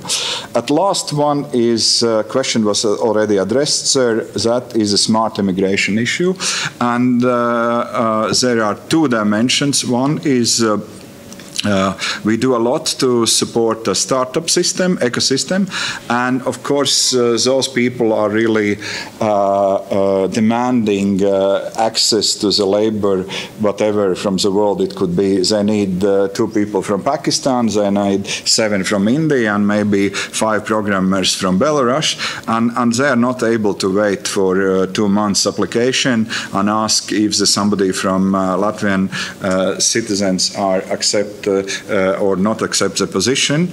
Same we see the situation with we have more and more from third country investors, like Chinese. It's a real case. The Chinese investors opened an operation in Riga seaport, made a big investment, and according to Latvian law, they wasn't able to position the director from the China, and they had to apply on labor market for 2 months. If somebody from Latvia would like to take this position, and they didn't understand it at all how it could work, and at least. My plan is to not later than after the summer address coalition to start debate on this issue, and there we see a couple of solutions. I fully agree with idea what was discussed there. What is about students? We have on annual basis we have more than 6,000 foreign students which are passing programs in Latvia. They are very well educated, and I see there is a great opportunity to find well educated and good teached young people who would in some cases they really would like to stay, and they love this country, and they have friends around and good networking, and this is a perfect solution for those people to stay. That's at the moment is all what we have. I would say what we do in a government, that is we're working on economy's mobilization plan, and there is 3 parts of it. One is bottlenecks, branch strategies, and public sector efficiency. And what we see there is one is the fundamental bottlenecks, that is labor or employment issue, and I would say what we're doing now, we're really working on those issues. I hope there will be more answers on next year's FICIL meeting. But today I have to say we are fully aware of this. We don't have visions, that's right, Baiba. But at least we have ownership, and I hope there for good result. Thank you. Thank you very much, we are so much over time that I don't know, would you be able to bear for one or two questions? Well, this is the opportunity you have. Let's see. Yes, please. Hello. My name is Alf-Erik Lundgren. I'm the chairman of the Norwegian Chamber of Commerce in Latvia. I was shocked to see your chart about the healthy age in Latvia. It was 54, I think. Yeah. It's worse now. As Walt said, it's now 51. 51. It's getting worse. Yeah, and could you elaborate on what that means? That the healthy age. That's one, and the other one. Why is this? Is it because we are we not focused? Is it a problem with treatment of sickness, or is it a problem of not promoting health? I don't know whether Uldis is in a position to. Sorry, I'm not sure Mr. Rutkast is in a position to reply to your question. Maybe Waltz, as a representative from the industry, can be a help. In very simply saying, it's a time lived in a good health and without disability, which means, in other words, that's a productive time of your life. Yeah? It's not really about because you can say, okay, so we look at the average age of the population. So that's one measure. Now, healthy life years is more economic or productive factor. That's why European Commission uses that measurement as part of really comparisons and evaluations. So there is no point to go into exact details how it's calculated, but it's calculated consistently across all of the countries, and the result for Latvia is consistently at the lowest end. So these are two And regarding the reasons, I don't think it's we have time to reply to this question. I think it's a long story, a sad story, though. Okay, one more question, and then we'll let you go. I see some eyes are already yellowish. So. No? No questions. Then those of you who are shy to ask questions in public, you're very welcome to send them to FICIL. We will try to distribute them to the right addressees, and then if they will be in a position to reply, you will get those responses. I shall thank you. I shall thank the panelists here, you for patience, them for participation.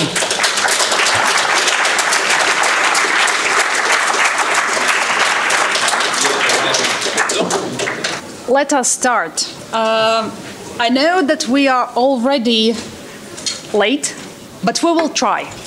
We will try to be short, concise, effective, productive. What else? Because we all are very educated people with a good health, and we could do it. Yeah. So our theme for today, we were talking a lot about the different things, and I think OECD is the good thing where we could be proud of. So let's start with this. This is a positive message. We received the invitation to OECD, and we should be proud of it. But is it the only thing, and whether we should stop there being proud for ourselves? And here we are in the panel, and we will discuss the different things. And Minister Zrinkevich has joined us today. It was his major role to get us into OECD and receive the invitation. I hope we will accept it, yeah? Then the next one will be Mārtiņš Kazaks, who will give us the macroeconomic view on where we are. And I know, and I have heard as well, that we heard today a lot of sort of sad messages. But it doesn't mean that the future is as sad.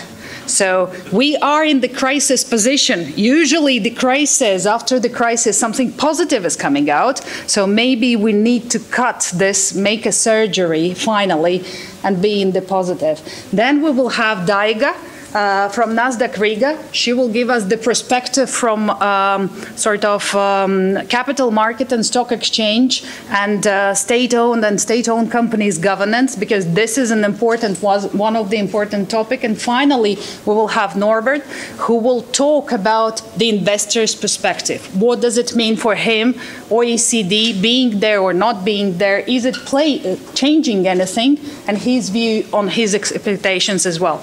So, taking into account that the minister needs to leave, I think 5 minutes before 5, so let's be very, very fast in what we are doing here. So each panelist, just a brief. So let's do like that. Try 5 to 7 minutes for each panelist, and then we will have more interactive question and answer session. Can we agree on that? Let's do it. So, Minister, the floor is yours. Well, thank you very much, and very good afternoon, everyone. Actually, I'm a little bit disappointed because I wanted to use about 1 hour just to tell how hard it was to get there, and then to have my doubts whether we are going to accept the invitation to OECD at the final moment. But on a serious note, I really do apologize that I will have to leave earlier as even we have scheduled. It's not because of kind of my issue, but we have an issue with the German foreign minister's plane. He's arriving much later than expected due to technical problem, and we had to reschedule the whole afternoon. First of all, I want to say that this is the audience where I believe we don't need to discuss why should we join OECD, what are the benefits. That's the most, how to say, interesting topic now for the press. When we were giving interviews after receiving invitations, the first question was why, the second, how much it costs, and the third was, are we going to be serious about OECD? So that's the most typical kind of questions we are getting from journalists.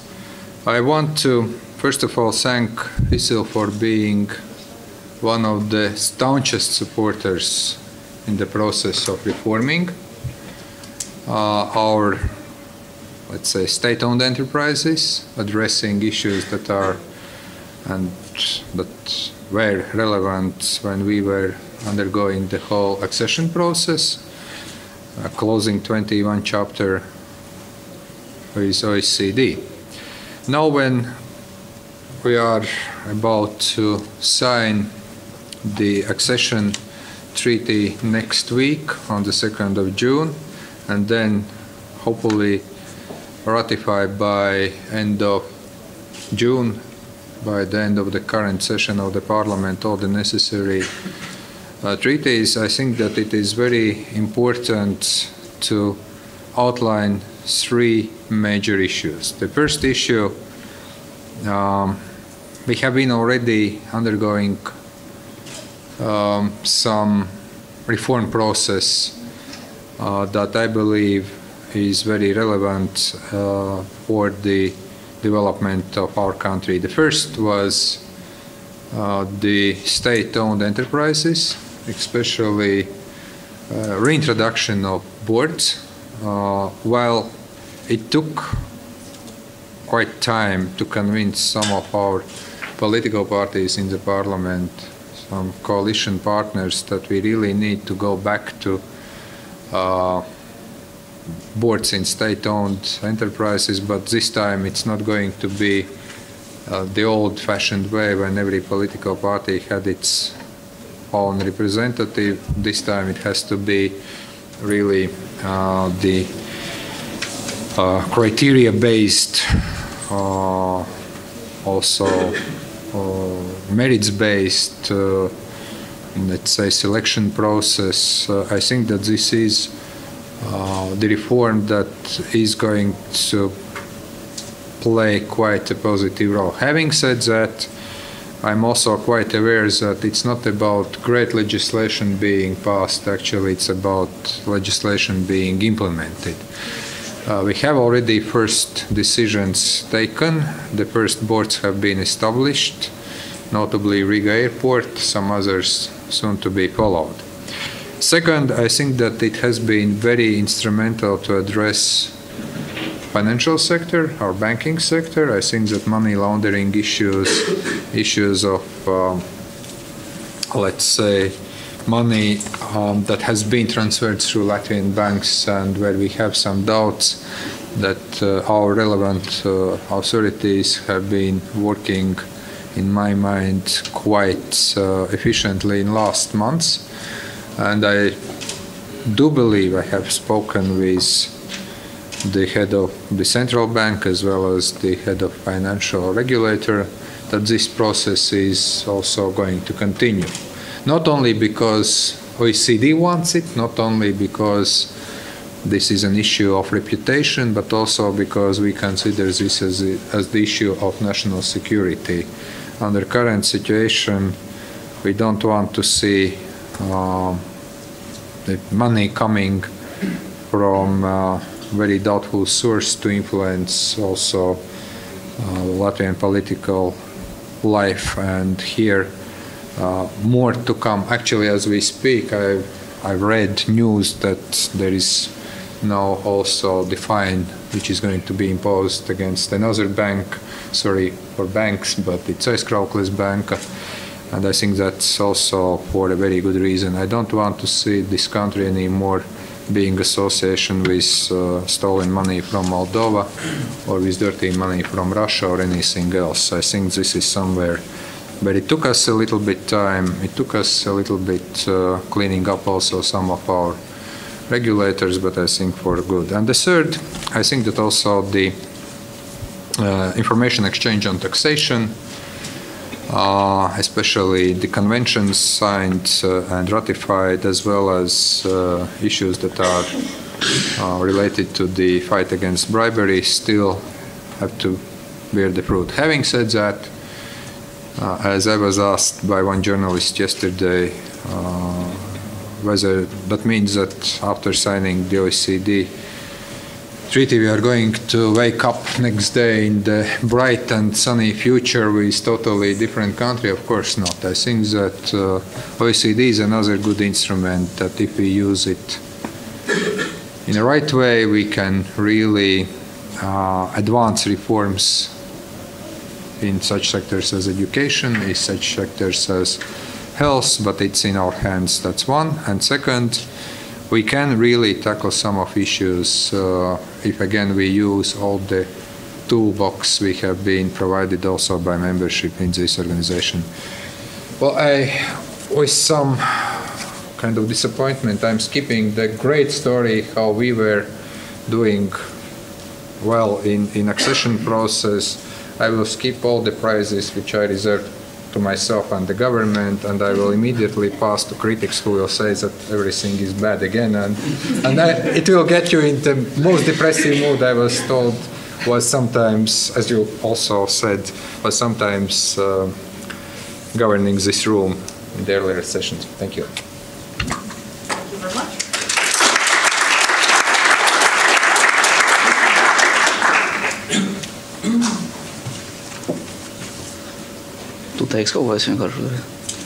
Okay. The next one will be Mārtiņš Kazaks, the macroeconomist from Swedbank. So we will see his view on what does it mean. Thank you, Zlata.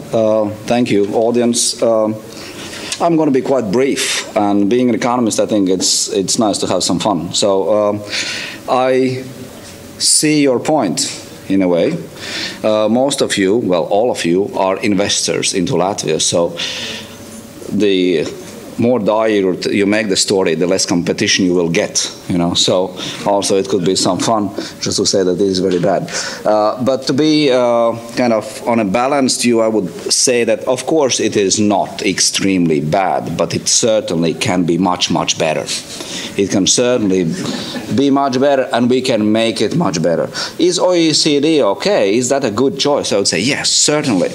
Yes, it is, because it gives us opportunities. It gives us opportunities to make the things better. Will we use that? It's all up to us.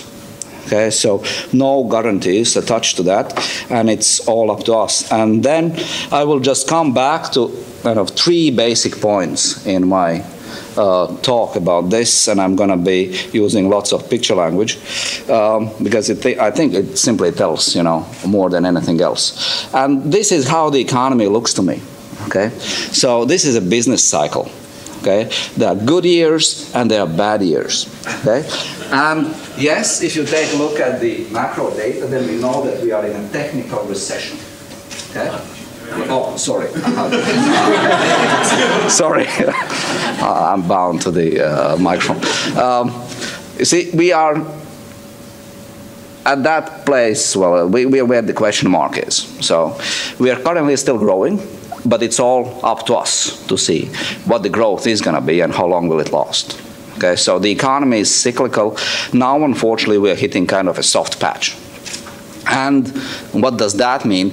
It means that we need to think not only about short-term things, that unfortunately has been the case very much in the policy-making issues as well so far, but think about longer-term, okay, about structural issues. What are those structural issues?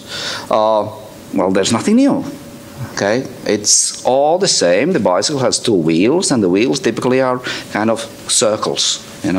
It's nothing, of triangular shapes. So one of those things, and we have been talking from the FICIL's point of view about these things, and we would love to see government doing more on that. There have been some good things, but certainly much more can be done to improve the business environment, and one of those things is certainly the grey economy. I don't want to be as critical and as harsh to say that grey economy kills growth, but it certainly does impair growth outlook.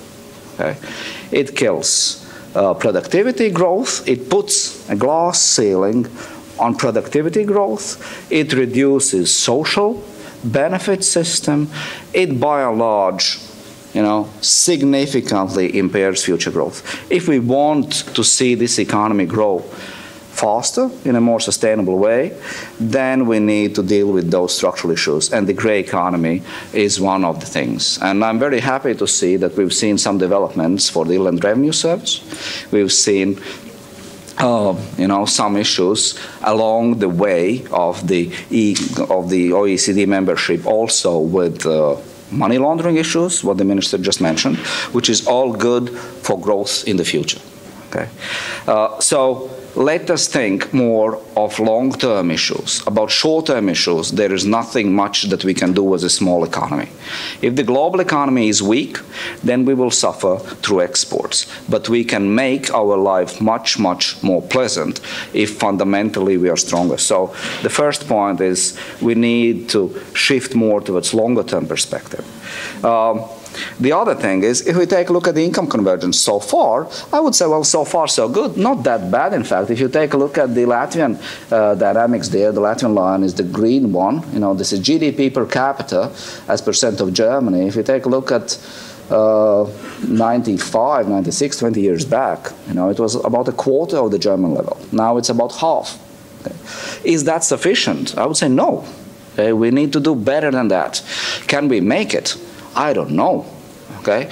Very few countries do make it. If you take a look at this chart, what we can see many countries like Italy, the top line, 15 years back they were doing better, or at least as well as Germans. Currently, they're about 80% of the German income levels. Okay, they've fallen back. If you take a look at the so-called frontrunners earlier in the game from the Central and Eastern Europe, take a look at Hungary, take a look at Czech Republic, they've stuck.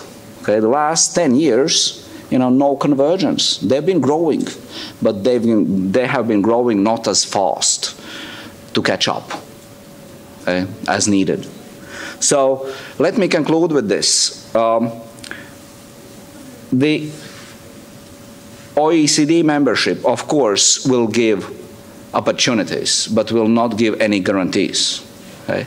And it's all up to us, and I'm very happy to see that FICIL takes interest in longer-term issues. And if you take a look at the position papers, they are all about structural issues. That will help the economy grow. And that is what should be done. We've seen progress in certain areas in the last year or so, also very much linked to the OECD. But it does not end here.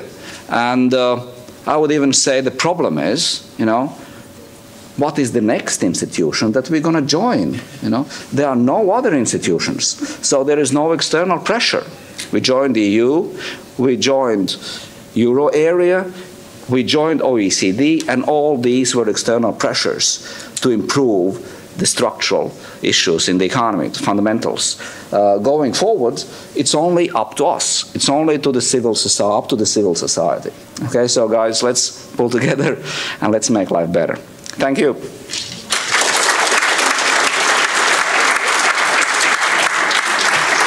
Thank you very much, Martin. I think you're precise on time, so that's great. Minister, maybe you have some, ideas. What could be the next organization which we could join? I don't know. Maybe we could generate those ideas here. Yeah. But being, I think it's provocative. I think, Daiga, that now the floor is yours. What about the capital markets? How do we see those going around, and the state and municipal companies, corporate governance? I think this is what worries us. Yeah, thank you. I also belong to those who believe that membership in OECD is actually our great chance to improve the business environment. And what I have seen from my personal experience is that this external factor of wanting to join the different organizations or call for help, let's say, in 2009, to European Commission, it is actually the main drivers for change and for reforms, or any kind of reforms in Latvia. And I have been also part of Saima Commission discussions when some of the present people who are sitting here in first row said, guys, to the Saima deputies, we need to join OECD, and OECD is saying we need to restate the councils in state-owned enterprises. I mean, it's kind of, in a way, sad thing to say, but that is the reality, because there is no incentive to do any reforms, not in education, not in healthcare, not in SOEs. So the question is why? So in a way, you could say that the fact that it's all in our hands is very empowering, but I would say it's also very scary. So, but why SOEs? Well, let me remind you that Latvia actually owns the largest energy power supply company in Baltic states, Latvenergo. Latvian state owns also Latvian Railroad, who actually employs 12,000 people, and according to their calculations, the annual contribution to the state budget is 100 million euro. I would argue that if properly governed, the contribution could be by far bigger and larger, because it's about Latvian growth. So I think that given the fact that in Latvia state-owned enterprises, there are so many enterprises owned by state, and they provide fundamental services to Latvian economy. The development and governance of them, proper governance, can play a very important role in our future. And I'm not advertising for privatization or things like that, which in time also obviously would be a normal choice for any government. But I think at this point in time, what we can do is we can reinstate the boards. We have the framework in place. But of course, the details the devil is in the details. So we really have to make them independent. And there is a big temptation, I believe, also from political circles to have to place people in those boards who can be easily influenced, and maybe who are not always able to think independently, or even maybe don't have the best competencies. So to set up this process properly, I think we absolutely need to involve independent consultants. We need to involve the best talent available, and this best talent available is not always speaking Latvian language. So we need to look broader, and we really need to attract talent from outside, which will be, of course, a difficult thing to pass through Parliament and so on. The next item is we need to introduce transparency and accountability. And we have progressed, of course. By the way, in 2009, no one in Latvia could even account how many enterprises Latvian state owned. So we have progressed greatly from that. And I think it's also partially because of OECD membership aspirations. We need to make the financial reports of state-owned enterprises available publicly on quarterly and annual basis, and it can be done. Actually, in Lithuania, since 2011, there is a public website in Lithuanian and English languages where you can find all the assets, financial reports, what is paid in taxes, the peer comparison to Nordic Baltic region. So that's a very essential factor. And making connection with capital markets, I would just like to bring one example. We all probably remember Latvenergo 5 or 6 years ago. It was a company who was struggling with corruption scandals, but now this is a completely new, transformed company. Let me remind you that over the last 3-year period, they have gone to capital markets and have actually issued public listed bonds in the amount of 200 million. The interest is great from foreign and local Baltic investors. The last batch of 25 million was actually oversubscribed, I believe 5.8 times, and mostly bought out by Baltic pension money. In Latvia, we have 2.5 billion euros in second pillar pension money, and virtually none of it is invested in real economy in Latvia. But in this Latvenergo case, it was bought out by pension funds. So there is great interest. Let's issue bonds for Latvian Railroad and so on, many other companies. First of all, those companies start operating in real environment, real economic environment where investors value their performance. At the same time, the companies also become very transparent. They disclose financial reports and so on, and that brings more accountability from management, from boards, from shareholders about the company performance. So this is in brief. Thank you.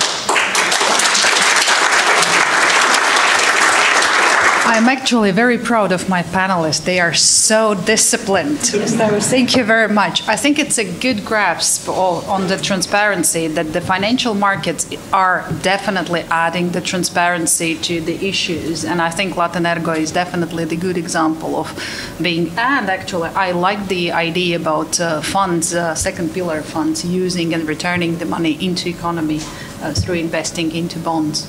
Yep. Norbert is representing the foreign investor, and Norbert is FICIL board member and the representative of Glassman Delman here in Latvia group.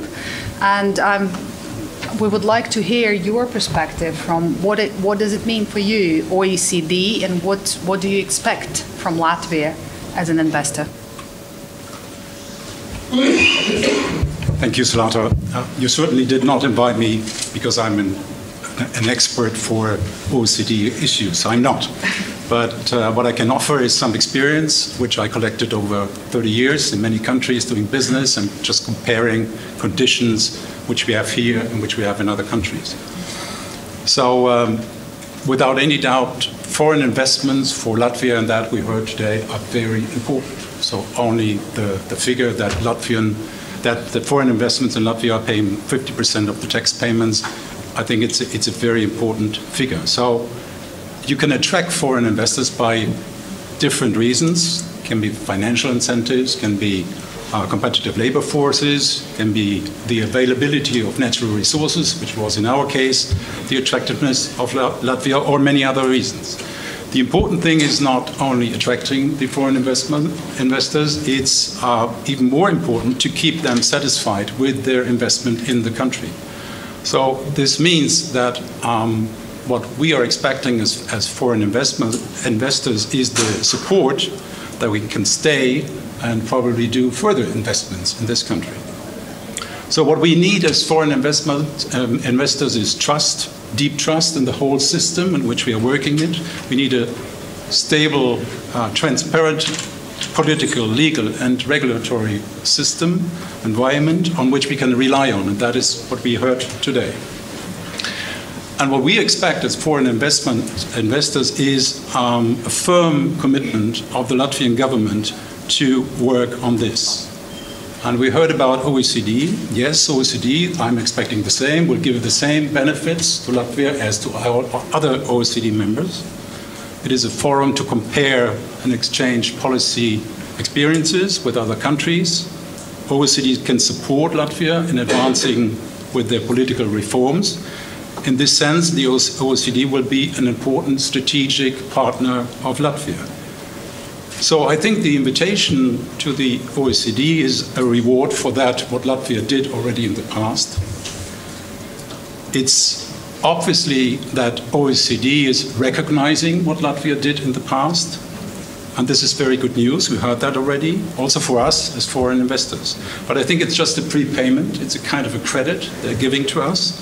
So Latvia now has to prove that we consequently continue with our reforms. And these reforms are urgently needed. So I think don't expect too much. OECD will support, but the job has to be done by Latvia. So what are we expecting from the Latvian government as foreign investors? We did hear a lot about shadow economy today. We heard very detailed and very valuable proposals how to fight against shadow economy in the different fields, in the different organizations and industries. I turned it around a little bit. So I was looking at the countries where the shadow economy is low, and I was asking myself, why is it low? And many scientists were working on that, trying to find out why is shadow economy high and low in certain countries. And it's low in those countries where the population is satisfied with their individual situation, the society, with the quality and the work and the service of the public sector, with the quality of the political leadership, we were hearing that today from Stephen, and as well with the quality of the leadership in the private sector. So in these countries where you have these conditions, shadow economy is low. Having said that, Latvia has a high shadow economy, which means that all these conditions I was just mentioning are not given or not given enough in Latvia. So shadow economy is playing a relevant role in this country, and we heard today that this is one of the main obstacles for foreign investors. So I think no doubt about the main reasons for the shadow economy in Latvia has been identified. It's in the report, we heard that this morning, and there is no excuse not to work on it. I share very much the point from Biber, which we heard about the vision of Mr. Bush Sr. We had a Chancellor Schmidt, he was saying, if you have visions, you have to go to the doctor. I'm not sharing that opinion, but I think it's really a fact that this country needs a vision. Also to combine what we heard from you, the long-term idea about this country. So if you learn that from companies, if you have a vision, the vision is unifying all the people working on that. And if you have the vision and you break down to a strategy, and you break down the strategy to certain goals, and these goals to working fields, then you can unify Latvia and concentrate all your forces you have on that. I think only with a strong vision, we all go in the same direction. If we don't have a vision, you go there and there and there. So this vision has to be followed by a clear strategy, clear goals. These goals must be communicated, from my point of view, to everybody living, working, existing, investing in this country. So we all have to be a part of this strategy and fulfilling the goals, and then we get also the reforms which we need. So everybody, all of us, have to take their share in this responsibility. So, coming to the Latvian government, yes, we need a strong commitment for a challenging and unifying vision with a consequent strategy, with clear goals, which can be followed up and controlled by ourselves. And I read an interesting sentence yesterday: finish starting things, start finishing things. Thank you.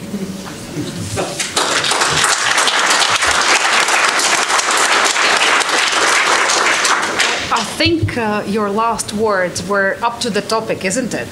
They are very correctly characterizing where we should start and where we should stop, yeah? Stop talking let's do. And I think what is important for us, I mean, being the whole day here, I think we have, as a foreign investor, so much commitment in terms of the change. So, and I'm just wondering how the government probably could use us more in terms of leading this change and showing by examples, because we have so many powerful people and so many good leaders in terms of driving the change as well. I don't know, colleagues, if you have any questions, the minister have another 5 minutes before he is running. We could stay longer. So the floor is yours. We're here to answer your questions.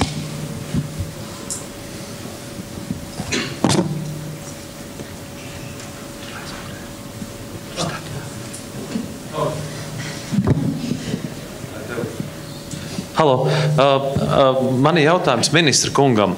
Kā mēs varam palīdzēt valdībai radīt vīziju? Kur mēs vēlamies iet, ja nav ārējā faktora, kur mēs gribētu iestāties vai kas mūs spiestu kaut ko mainīt? Kā mēs varam palīdzēt valdībai radīt vīziju mērķim? Paldies!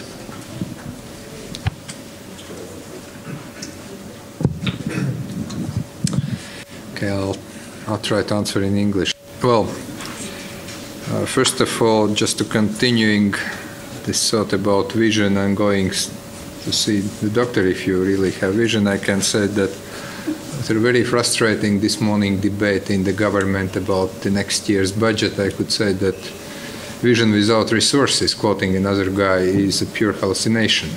So you should also avoid having visions without resources and without clear understanding what we want to achieve. And also, you know, we had quite a nice discussion after receiving great news about OECD. What's next in our joining of organizations, saying if we finally find oil in the Baltic Sea, then OPEC is our next goal. So we can continue in a half-joking manner, of course, but on a very serious note, yes, I do agree that to some extent, like it or not, partly because of, well, we have political system where we have different parties. We have a system where sometimes doing reforms is really very difficult if you don't have some external pressure. And then, of course, you can first blame bad Brussels when we were joining EU. Then we were happy to blame bad Paris joining OECD. Now we have to find another bad capital to blame before we are going to do some other reform. But I think that I would be very careful about creating visions. Sometimes what we need is simply trying to get in order some of our long overdue sectors. We were discussing the health systems this morning extensively. Our education system. Well, I understand we are all a bit frustrated what's happening with our insolvency system. So if we create another, and you know, I've been in those discussions in different capacities, visions that we want to see Latvia as the country which is best to enjoy slowly, and then you get foreign investors saying, no, no, no, we don't want slowly, we want quickly. Then we have tourists coming in saying, no, we want nice place. I think what we really need is to concentrate on probably boring things that needs to be addressed. Vision, well, we have been talking about the country that needs to achieve the kind of, you know, average of the European Union when it comes to living standards. But to achieve that, we need to address those issues we all well know. Well, yes, we can speak about having the country that is like Estonia, best known for its digital competencies. Fine, but before that, again, we need to address some of key issues. So I would say that my goal would be to work as much as we can to achieve some kind of average, first average, and then, of course, to exceed, because I really don't want to be an average pupil in any class. I want to be in top 5, but at least let's start with with the visions that we want really to get into the club not only of OECD 35, but actually of the EU top 5, top 10. Will require a lot of time, a lot of effort. No external pressure anymore. The most difficult thing, by the way. Because it was very easy, and for foreign minister it's always easy. You come, you say that if you don't do that, the consequence is going to be this. This time there is no immediate bad capital in sight, but still there are our own people who want to live the same life that Nordic countries enjoy, and we don't want them to leave for other countries. Is it going to be easily achieved? No. Is it going to be quite an issue? Yes. But I think that let's now concentrate on the vision that we entered those countries that are enjoying the average lifestyle and then exceed to more. Takes time, takes effort. Some other questions, if there are, if we can collect some of those, because I don't have sign and you don't hear any police sirens around, so it should be still fine. We do not hear. I will not continue, Mr. Minister, with vision, but clearly one should define what it is, and a vision can be attaining that average income in whichever way. I was certainly not talking about slogans, but I have a question.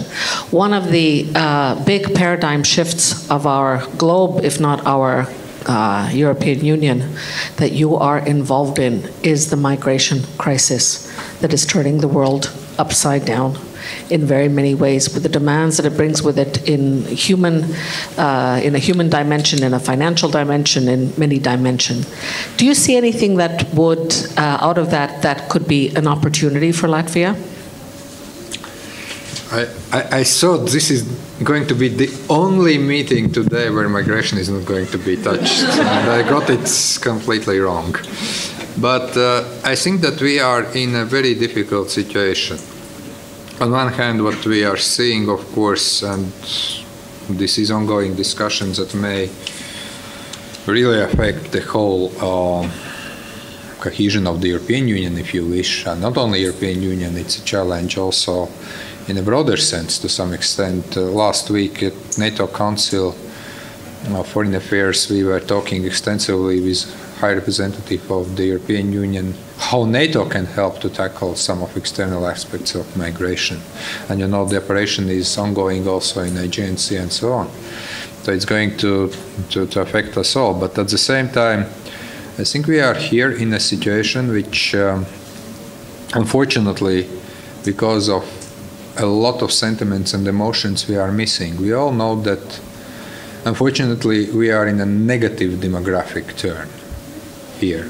We all understand that we are going to face, and I don't know whether Minister of Economy has discussed about this with you, but we are also seeing the issue that we are going to experience the lack of workforce. We are already experiencing it, not only because people are leaving for Britain or anywhere else, but also simply because of demographics, and sustainability of our pension system is quite a challenge in coming decades. So unfortunately, because of the current turn of events, the debate on how to address migration as opportunity is not there. We are completely overturned by all fears in the world you can imagine.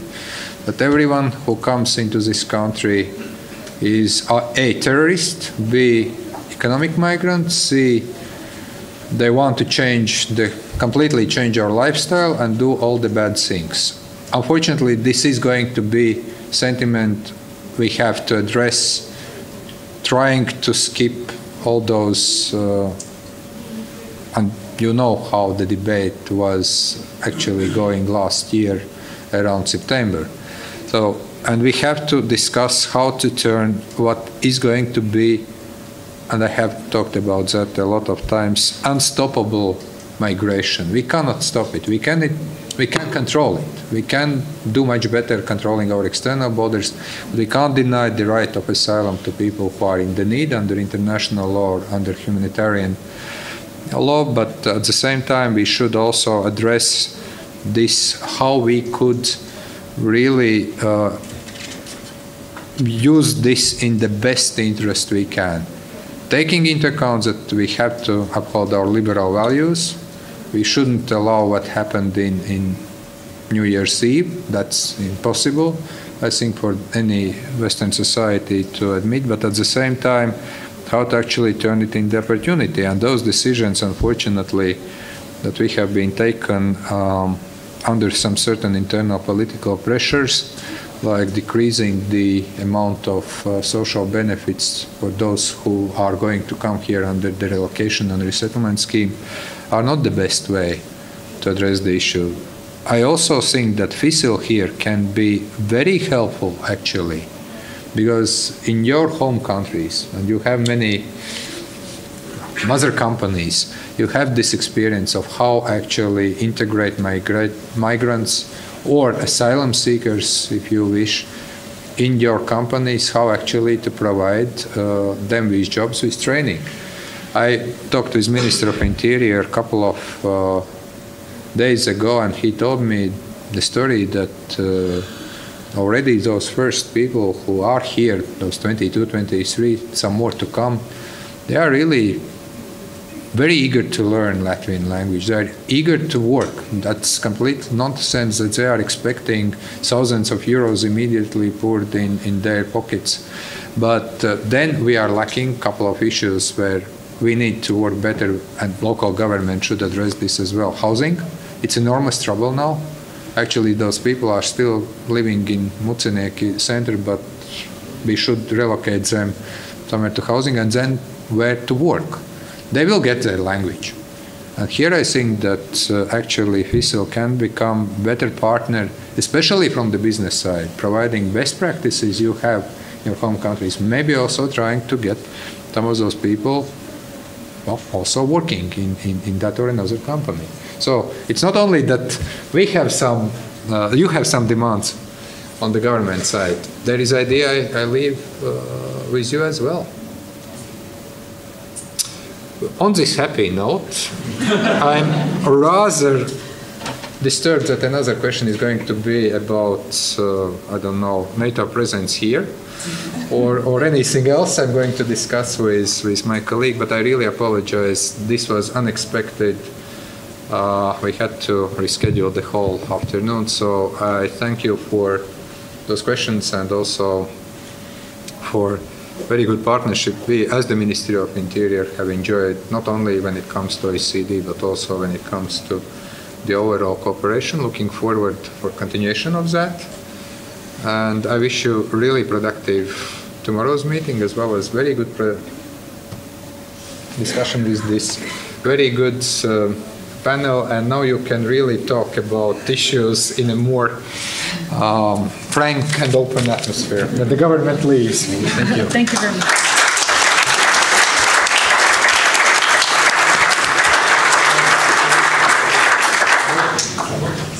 Colleagues, we still have some time. I should say, first of all, before we're finishing, I probably should say where we are rejoining again. Yeah, so, or we should finish the panel and then we will give you instructions.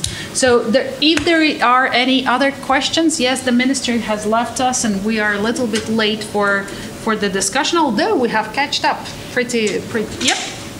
Here, the microphone is over there. So actually I had a comment. My name is Andris Grafs. I work for Baltic Institute of Corporate Governance. And Daigal already mentioned, so for the state-owned enterprise, it's really essential to have independent non-executive board members serving in the boardrooms. And also this is kind of opportunity for all companies sitting here to consider that professionals from the private sector could apply for such a positions, because there is 3 supervisory councils already appointed. There is upcoming also for Latvenergo, where the competition will be for the supervisory council members. So, guys, we can help to make this boardroom work more effective, and everybody can consider to to really to have candidates for such a board competition. So thank you. So you are advertising for the position of the supervisory board? Yeah. Exactly, so, because this is the way what we need. We need more professional boards, more independent boards. So if we are here, we can also help the Latvian economy to make these boards more effective. So. Okay, this is free of charge advertisement, yep, for the board. Yep. Another question?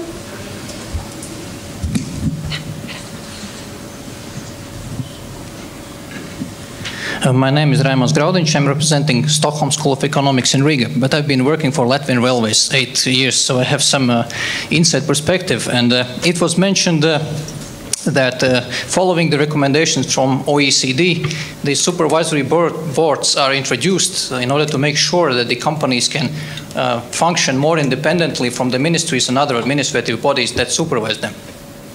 However, in practice, we have the opposite problem. It's actually the state-owned enterprises that very frequently define the national strategies in respective sectors. I mean, Latvian Railways, to a large extent, define the railway strategy in the country. So is Latvian Ergo, who is to a large extent defining the energy policy in the country. And I think for the foreign investors, this is probably even a much bigger problem, because then this is about the access to markets and the competition. So it would be interesting if Latvian government, in line with the things which they are already doing, would take this thing into consideration. And I would be interested to hear some opinions from the panel if something can be or should be done in this regard. Thank you. Okay. Analyst? Anyone volunteering? Well, I didn't really understand the question. I think you're saying that basically they are floating in open sea and defining the direction where they want to go. Yes. Well, I mean, that's the problem. I mean, if they're floating in open sea, that's one, but I think there is a chance that someone is steering them, and it's like we are not really sure who it is. So basically, I think if we have a professional boards in place, the role of the board is to define strategy and be accountable to the shareholders and also stakeholders about the achieved goals, and in the process to provide transparency and so on. So I think that is the only way how we can go forward, and that is how the large enterprises are governed all across the world. Latvia was the exception for 3 or 4 years. But I think now we are moving in the right direction. Any other observation? From my side, I do agree. I do see the challenge, what you're coming from. I think what is important and how this challenge could be solved is if the company may have a strategy, but the country need to have a strategy in the certain sectors as well. And when they are coming together, this is the moment of truth, because here there should be a clear division. What is the state is doing, what is the state delegated functions, and where they stop, and where the free economy started. So through that and through the strategy things, you could solve these issues, although they are on the board.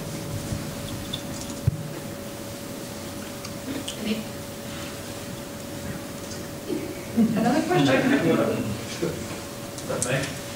Dude is very active today. I have a question for Mārtiņš. We technically speak that Latvia is in a technical recession. Do you see, and we also discussed earlier that we believe that the 5% GDP growth in 2 years might be real because the EU funds will come. Whether there is any chance that OECD, by complying or providing some measurements on different pillars which Minister referred to, by effectiveness of procurement, for example, or tax compliance or whatever, might help us guide in the right direction, because I don't think that within 2 years we will have a vision or we'll push ourselves in the right direction unless something really bad happens. Thank you, Jit. The question was quite broad. That means that I can answer anything I want and I can talk forever. I think I'll just touch a couple of things. The first, are we in a recession? I think, well, if you take a look at the numbers, yes, it's very marginal. I would say 2 comments. The first thing is that part of this recession is, very sadly, our own made. Okay? Take a look at the construction industry, down something like 20% year-on-year in the first quarter. Well, this is mainly because the EU funds have gotten stuck somewhere. Nobody knows where, nobody knows why. When they're coming, we've been waiting for that train for quite a long time. Okay? So part of this recession is self-made, so self-inflicted. That's the first thing, and let's kind of ask the government not to do simply stupid things.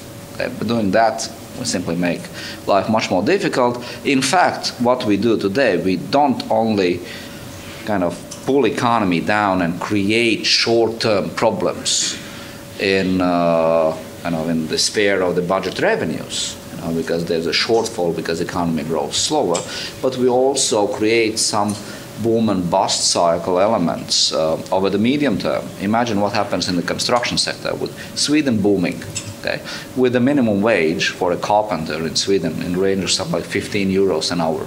Okay. If they don't have a job here, they most likely will find it somewhere else. In 2 years' time, when we will have funding hopefully finally flowing in, just imagine how cheap it's going to be to get them back from Sweden. Okay, so in short, if you want to build something, do it this year, okay, while the guys don't have a job and while it's for free, relatively. Okay, in 2 years' time, it's going to be very expensive and everybody will want to do it. So, creating this cyclicality, the fish bowls, that kind of story, it's plain stupid. Excuse my language. Okay. The second thing about what we can learn, if I understood you correctly, from OECD, and will they help us and all that kind of stuff. Yes, the nice thing is they will provide kind of more insightful information and analysis on specific details, which we, if we wish, could take into account. Okay? But at the end of the day, they're not going to invent a bicycle. Okay? The bicycle is there, and I don't want to be extremely critical. I don't want to tell too much about my personal life, but I used to write these position papers a bit, in the past from FICIL's point of view, and I gave it up. And one of the reasons was I was fed up, excuse my language again, writing the same stuff every year. Okay, so we don't need to invent something brand new. We simply need to do exactly what Norbert said. Finish starting things, start finishing things. Simply kind of keep, track of the things that we've done. And I am a bit kind of optimistic on this, at least seeing what the current government is talking about. Okay? So, putting clear deadlines to some of the numbers, some of the targets, we'll see whether it's going to happen or not, but at least we will have an opportunity to check for that. And that is very good. Another thing is as well that we see, at least from the macro perspective, more talk on so-called horizontal things. Because if I would kind of watch the government, I would be very worried if the government would start to micromanage things again. Start to take, for instance, a look at the economy and say, okay, we're going to support this industry. We're going to run for national champions. I think that's a very high-risk thing. Okay? First of all, we don't want to support industries. We want to support good companies. Okay? Because you can have industries with very poorly managed companies as well, and you don't really want to support poorly managed companies. Okay? So I would say the lowest, from the economic point of view, the lowest hanging fruits are in the procurement area, in the bankruptcy legislation, and all these kind of things that would bring instantaneous benefits to economic growth. Okay? Yes, education is important. Yes, healthcare is important, but the benefits are going to come up in about 5-10 years' time, something like that. Very long-term thing. But economically, the shortest benefit that we're going to get are those horizontal things: rule of law, corruption, and all this kind of stuff. If we can fix that, then the economy will benefit. OECD will not do it. it is us who can do it. Is that easy? God, no. That's a political progress that we need to push there. And I would like to conclude this monologue with one thing. We don't need to ask the government to do these things. We need to request the government to do these things. Yeah, we need to demand. So keep pushing. That's the only thing from the macro point of view I can say. I think, Martin, you are very nicely going into the ending of our sort of today, the panel discussions. And I think today was quite an intensive day from both the panelist point of view and from the subject point of view. So tomorrow is the day when we will demand. And this will be the day when we will be talking about the three things. But no strikes, please, okay? Yeah, we will be talking about the rule of law. We will be talking about labor. We will be talking about OECD and the reforms, which we are expecting, and demanding. And we will try to keep to keep government sort of responsible for doing the right things. So thank you very much. I have learned a lot today. I think it was a very informative, and some of the sections, although were full of the energy and some of them were disappointing for some representative, I think it all goes to the right directions. We need to talk about the subjects which we don't like, and then maybe we will solve them in the future. So thank you very much. This is not the finishing of today's event as a whole, but this is the finish of our discussion session. So thank you very much for being here.